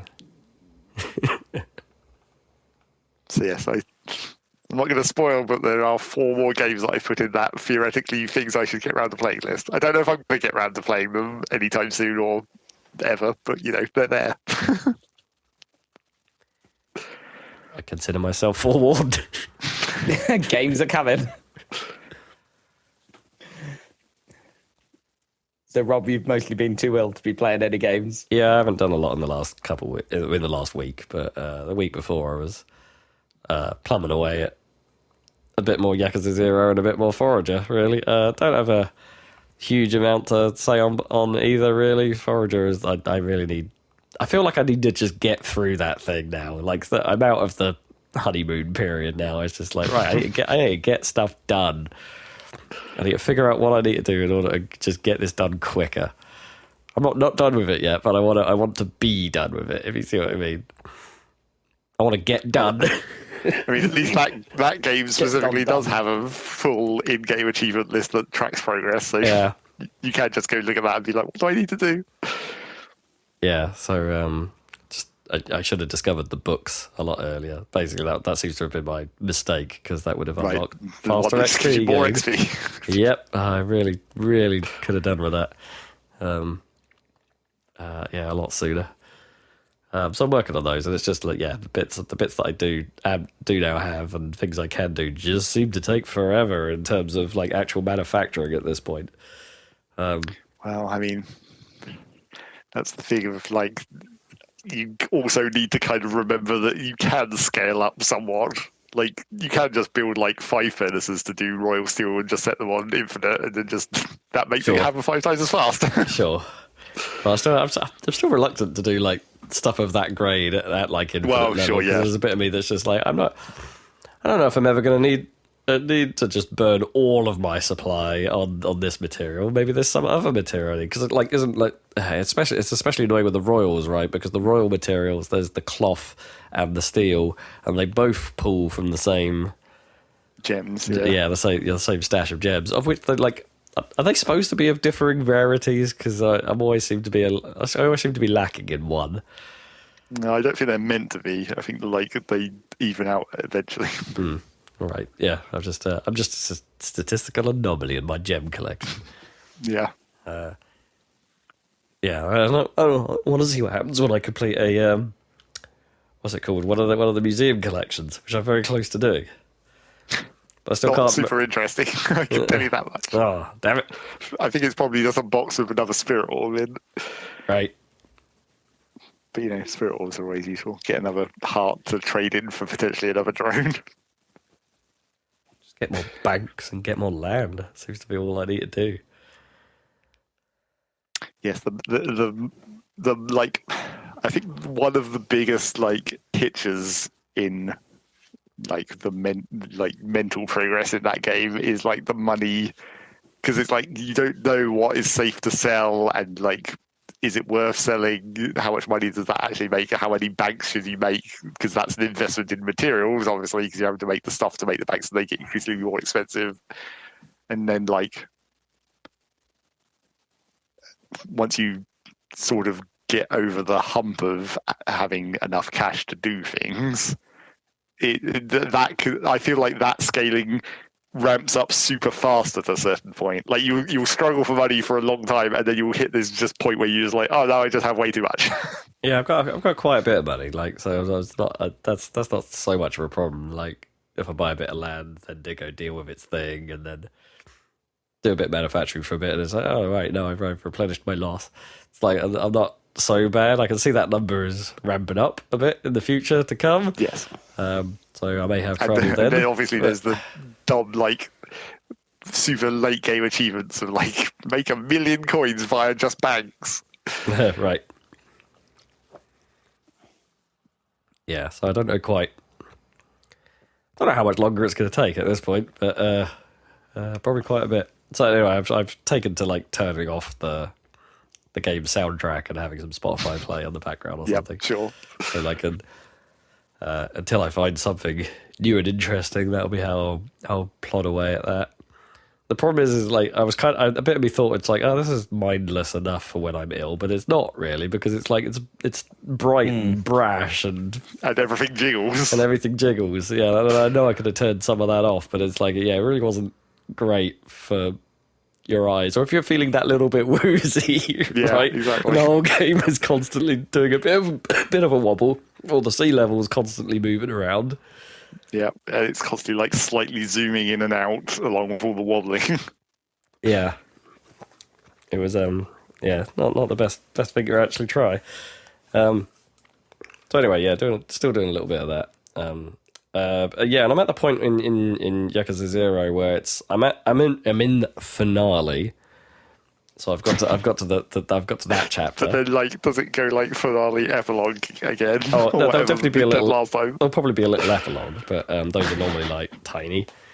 They're not normally a huge thing in Yakuza games, but yeah, I'm at the point where it's like I'm trying to get through like some of Kiryu's side stuff that I know I've got left, but it's kind of the annoying stuff now. So it's like if I want to get through I'm trying to get through the real estate game, which is how you get like most of the money, so it's kind of worth doing.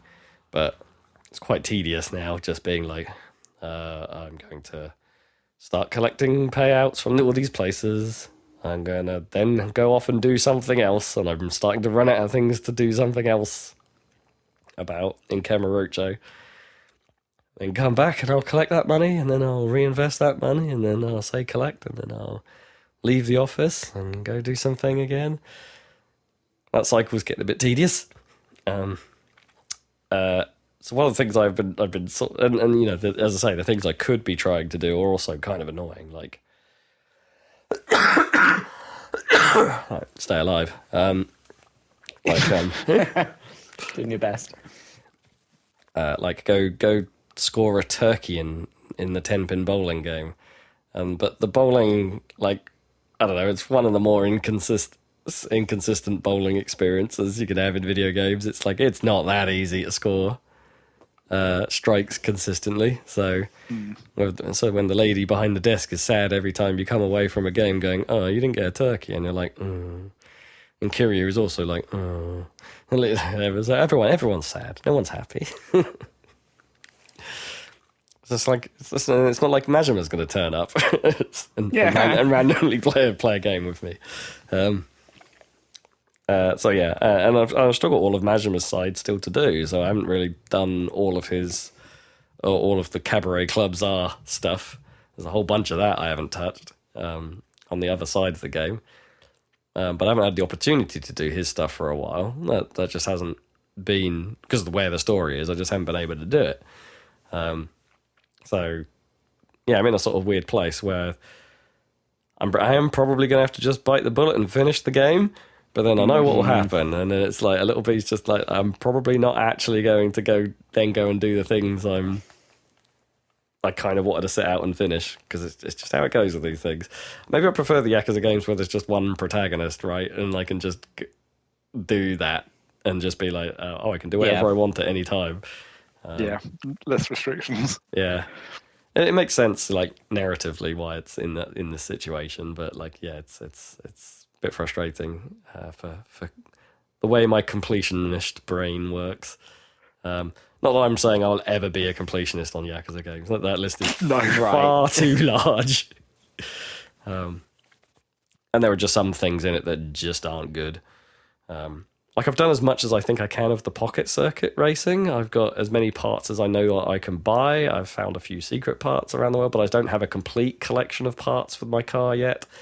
And so I take it into the experts race, and I can't find the magic combination that will mean my car beats the other cars. I just can't. I just haven't been able to figure it out. Even though I've finished, I think all of the little side stories that are around Pocket Stadium, like the actual just win this race, I've not been able to do. I don't know if I can be asked to sink more time into trying to figure that out. What else am I up to? I think there's a darts thing I'm supposed to go do, maybe. Don't know. Basically, I went and played darts with a guy, and he was supplying me with drinks every round, and then, of course, you get drunk as the game goes on. And I'm not quite harder to play darts. Yeah, so I'm not quite sure if I'm supposed to bail out early, or just beat him once and then run away, or if I'm supposed to like just keep drinking, and there's a challenge for like beating him over a certain number of games whilst heavily pissed. I don't know. Realistic darts experience. Yeah. There's definitely one thing I do want to do, and there's like so I discovered how to unlock Super Hang-On. You befriend someone at the Sega high-tech land. They have a secret arcade. No, they don't. You and her just get into having like high score battles on Outrun, and after a while she becomes your friendship bar builds enough that she convinces the manager to get hold of a Super Hang-On machine. Obviously, this being a Yakuza game, they word it quite differently. She says, "I'll give you the ride of your life," and of course, jokes ensue. Lol. But then you unlock Super Hang-On as a game you can play. Yay! I think I'd like. Yay! I appreciate their efforts to bring like old Sega stuff into the Yakuza game. It's really cool to see, but I think like. I think there's a weird omission like in the games in this time where I feel like they don't have analog control.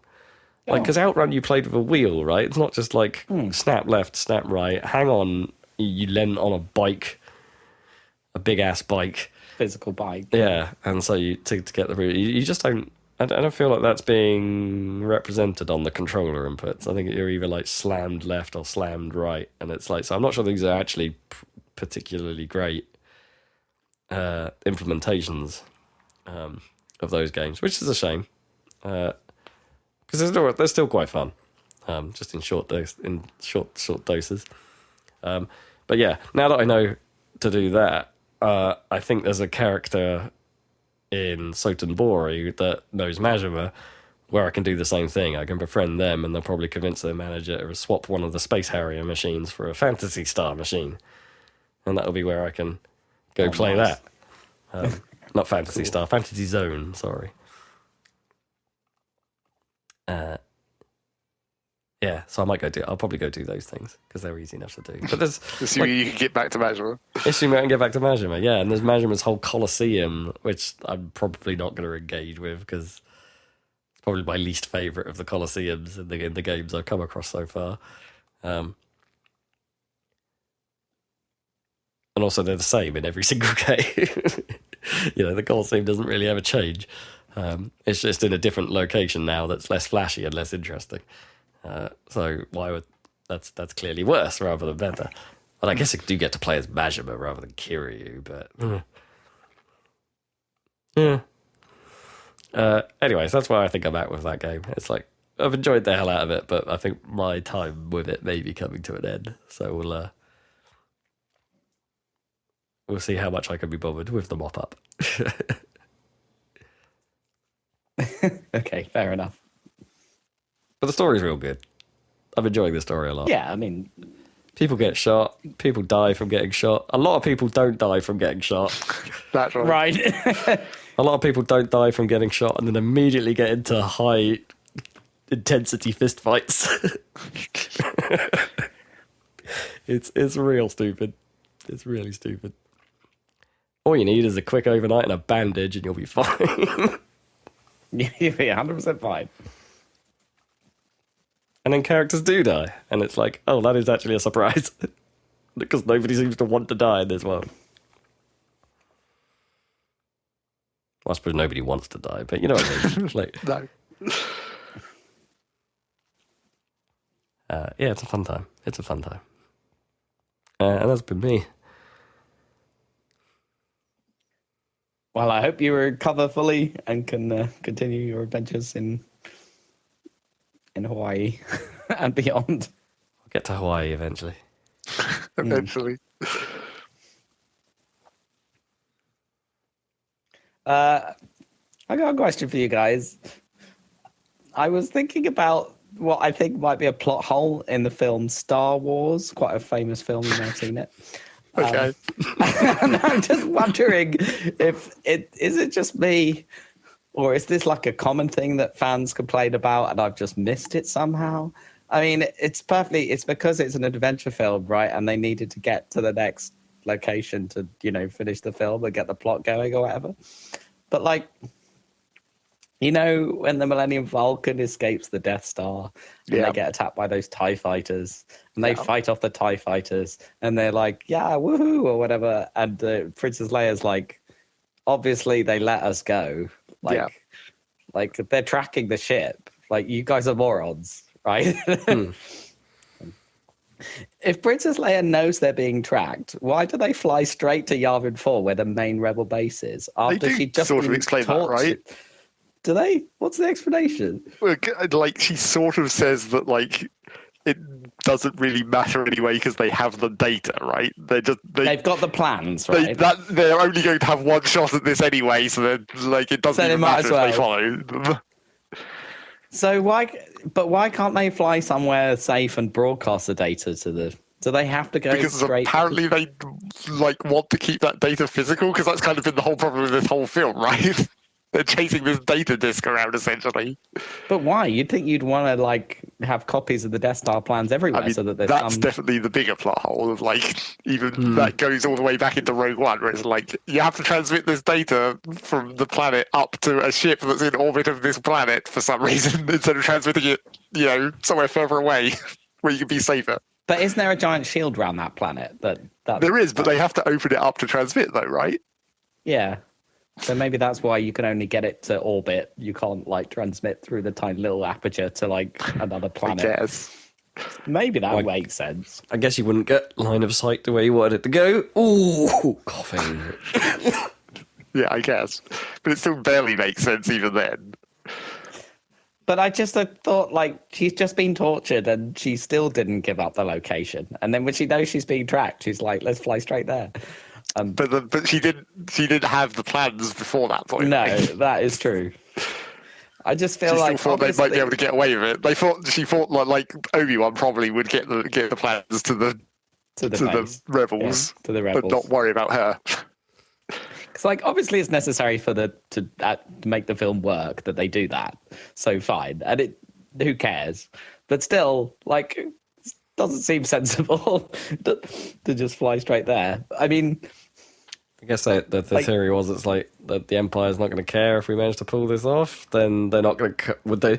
Wait. So I guess the plan would have had to have been they would disband the base once they'll destroy the Death Star, because then surely the Empire would just come straight for Raven. I mean, they did, right? That's why they end up on. But that's the idea: is they don't know where the base is, right? And that's why they're. Well, I mean, and also the other reason to do that after you have the Death Star plans is it brings the Death Star to you, so you can launch all your ships from the planet directly to the Death Star. No hyperspace necessary. Right. Unless That Leia does was make wrong. sense. Unless they weren't tracking the What ship they were, for some reason. but they were obviously because that's why the Death Star immediately appeared at the Rebel base. Right. Yes. Well, they didn't have much time, did they? They managed to analyze the plans and sort it out, and just in time for the Death Star to catch up with the Millennium Falcon. I guess Millennium Falcon's quite a lot faster than the Death Star through hyperspace, but gives them Yes, quite a lot. How long did they have? Like a day or something? Do you think? Yeah, I guess it's not. I mean, you don't know how far they had to hyperspace, right? How far away was Yavin from Alderaan? No. Okay, I guess I forget they bring the From Star. Alderaan, yeah. I forget in the first film the Star can move. Sure can. That's kind of the whole point. Yeah. Well, None it's of not this- much use for blowing up planets if it can only hang around by one planet. No, I know, but Well- I forget that it's finished, right? Right. Right. Not yeah, the Death yeah, Star it's 2. finished, yeah. Yeah, that's the only I don't know. The Emperor calls the Death Star 2 fully operational, but it's only fully operational in the sense that it can Shoot. not that it can Yes. move around. I mean, obviously, the other weird part of that is why does it have to orbit around the planet? Why could you not hyperspace onto that side of the planet where the base is? I mean, Yeah, obviously, yeah. it makes sense that it would want to orbit a planet because it is like a whole fucking moon. The gravity would fuck everything up regardless of that. But That is true. And I also get the sense that at that point they weren't in that much of a hurry. It's fine. We'll just go into orbit and it's only going to be an hour before we're in range anyway, so that's fine. yeah, And they think they're invincible, so.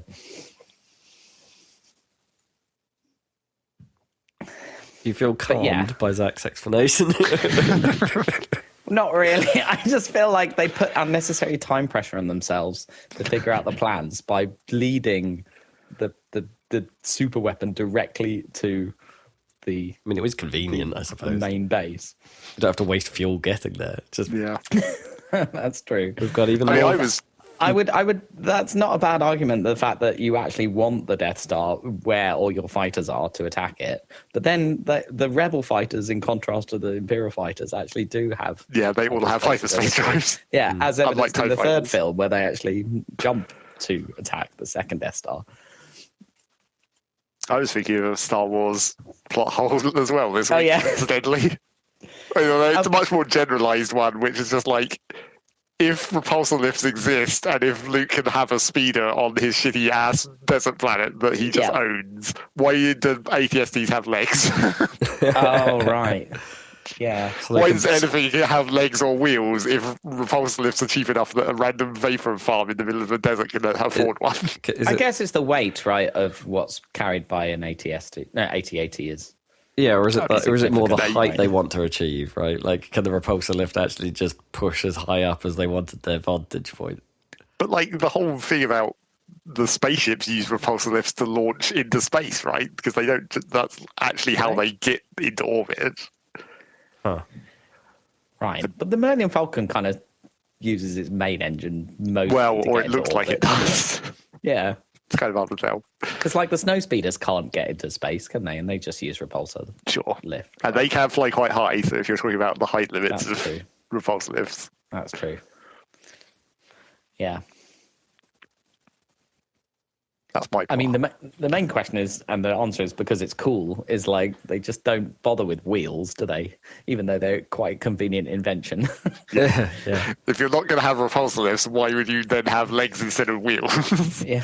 If even your group of ragtag mods can have hover scooters, then wheels aren't for you, son. In a way, BB-8 is kind of going against Star Wars convention by being something that rolls, Yeah, right? by being a giant wheel Yes. and not a By being droidica. a sphere, even not even just like it's not even limited to rolling in one specific direction. That's Total true. freedom of movement. Droidicas, boys. Yeah. Yeah. I think they started to break it a bit more in the prequels, but there aren't many wheels in the original films. Does Yep. the like sand crawler thing go on? Yeah, Is it's it got tracks. hasn't tracks. it? It's tracks. Yeah, but there's Yeah. but, That's quite conventional, isn't it? it depends. Yeah. Yeah, those tracks you'll probably need wheels in them, right, to drive them. Yeah, I'm sure they do. Yeah. What's on the feet of R2D2? Wheels. Yeah. That's the wheels. Well, right, yeah. actually, I think it might also be tracks.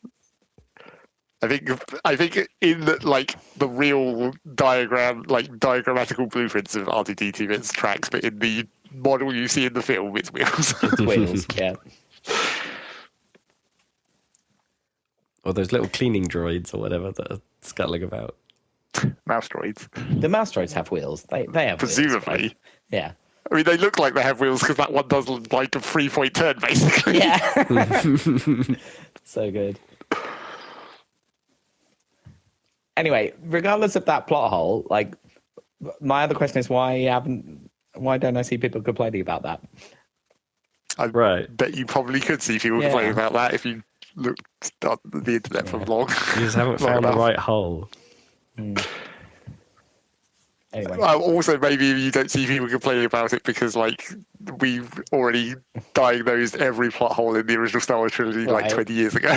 Yeah, okay. It's been done to death. Is that the case, though? Did people used to complain about that, and now it's just been done to I'm death? sure. Oh, okay, fine. Maybe that's it. It's not an original thought at all, I'm sure. Hand shot first. Han shot first. All right. I thought I'd end this podcast with some Star Wars plot holes. Podcast classic. It's a podcast classic. It's a new lap record. Okay. Do an aerial on the roll. Who says that? No one. That's because it's not a barrel thing. That's what I was making the joke. Yeah. About. It's a Star Fox plot hole. Oh, barrel roll. That is could you do a barrel roll in Star Fox? I reckon. No, it's a No, very 'cause you specific can't- like angle. Because you can't go up. Yeah. Wait, what? The barrel roll is more like a corkscrew. Like it's Well, it's like you're rolling it's literally like you're rolling around a big imaginary cylinder, like a barrel, right in front of you. Oh, I right? see. Yeah. Yeah. So a plane can do that, but like Plane you can't in that, Star yeah. Fox. But if you Yeah. You spin loop to loop or an aileron roll. if you spin around on the axis, that's just an aileron roll. do an aileron roll. I think a barrel roll would be much less G force crazy than. Well, doing and also full a barrel roll aileron would actually let you avoid projectiles rather than just mysteriously deflecting them. Oh, wow. Yeah. Magic wingtips. Good. Because presumably in a barrel roll, you have a fairly steady G force on you downwards, right? Even at the top of the roll. I guess that's Yeah. why, right? Yeah, you probably get a bit less sick than doing what they actually do in Star Fox, where they spin like crazy. Can't see any problem with use the boost to get through though. No. That's what I should have Boost said to as get my through. opening line. There you go. My brain Yes. was caught up eventually. It took him over the entire Alright. podcast, but his brain finally caught up to the intro. Right. Well, I hope that you use the boost to get through your illness, Rob. Thank you. And thank you, listeners, for being here for Zach's 3 brand new games in a week. Woo! We started a new series recording anyway. Yeah, a new technically series for 4 brand new YouTube. games in a week, I guess. Yeah, technically 4. I guess not brand new in that case. So, Although Steam thinks so, by the way. Oh, Steam thinks it's new.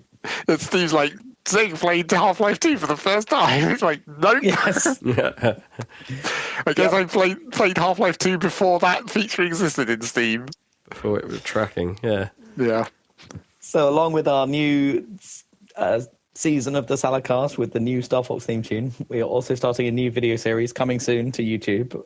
The 20th anniversary of Half-Life 2, which is a kick-ass game. So, look forward to that. Look out for that on YouTube. Happy Salad is the channel. And we'll be back here on happysalad.net and wherever you get your podcasts with another Saladcast in 2 weeks' time. So we'll catch you then. Stay out of the pipes.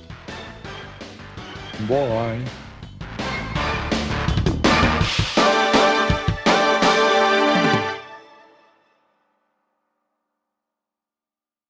Pipe dope. Pipe dope.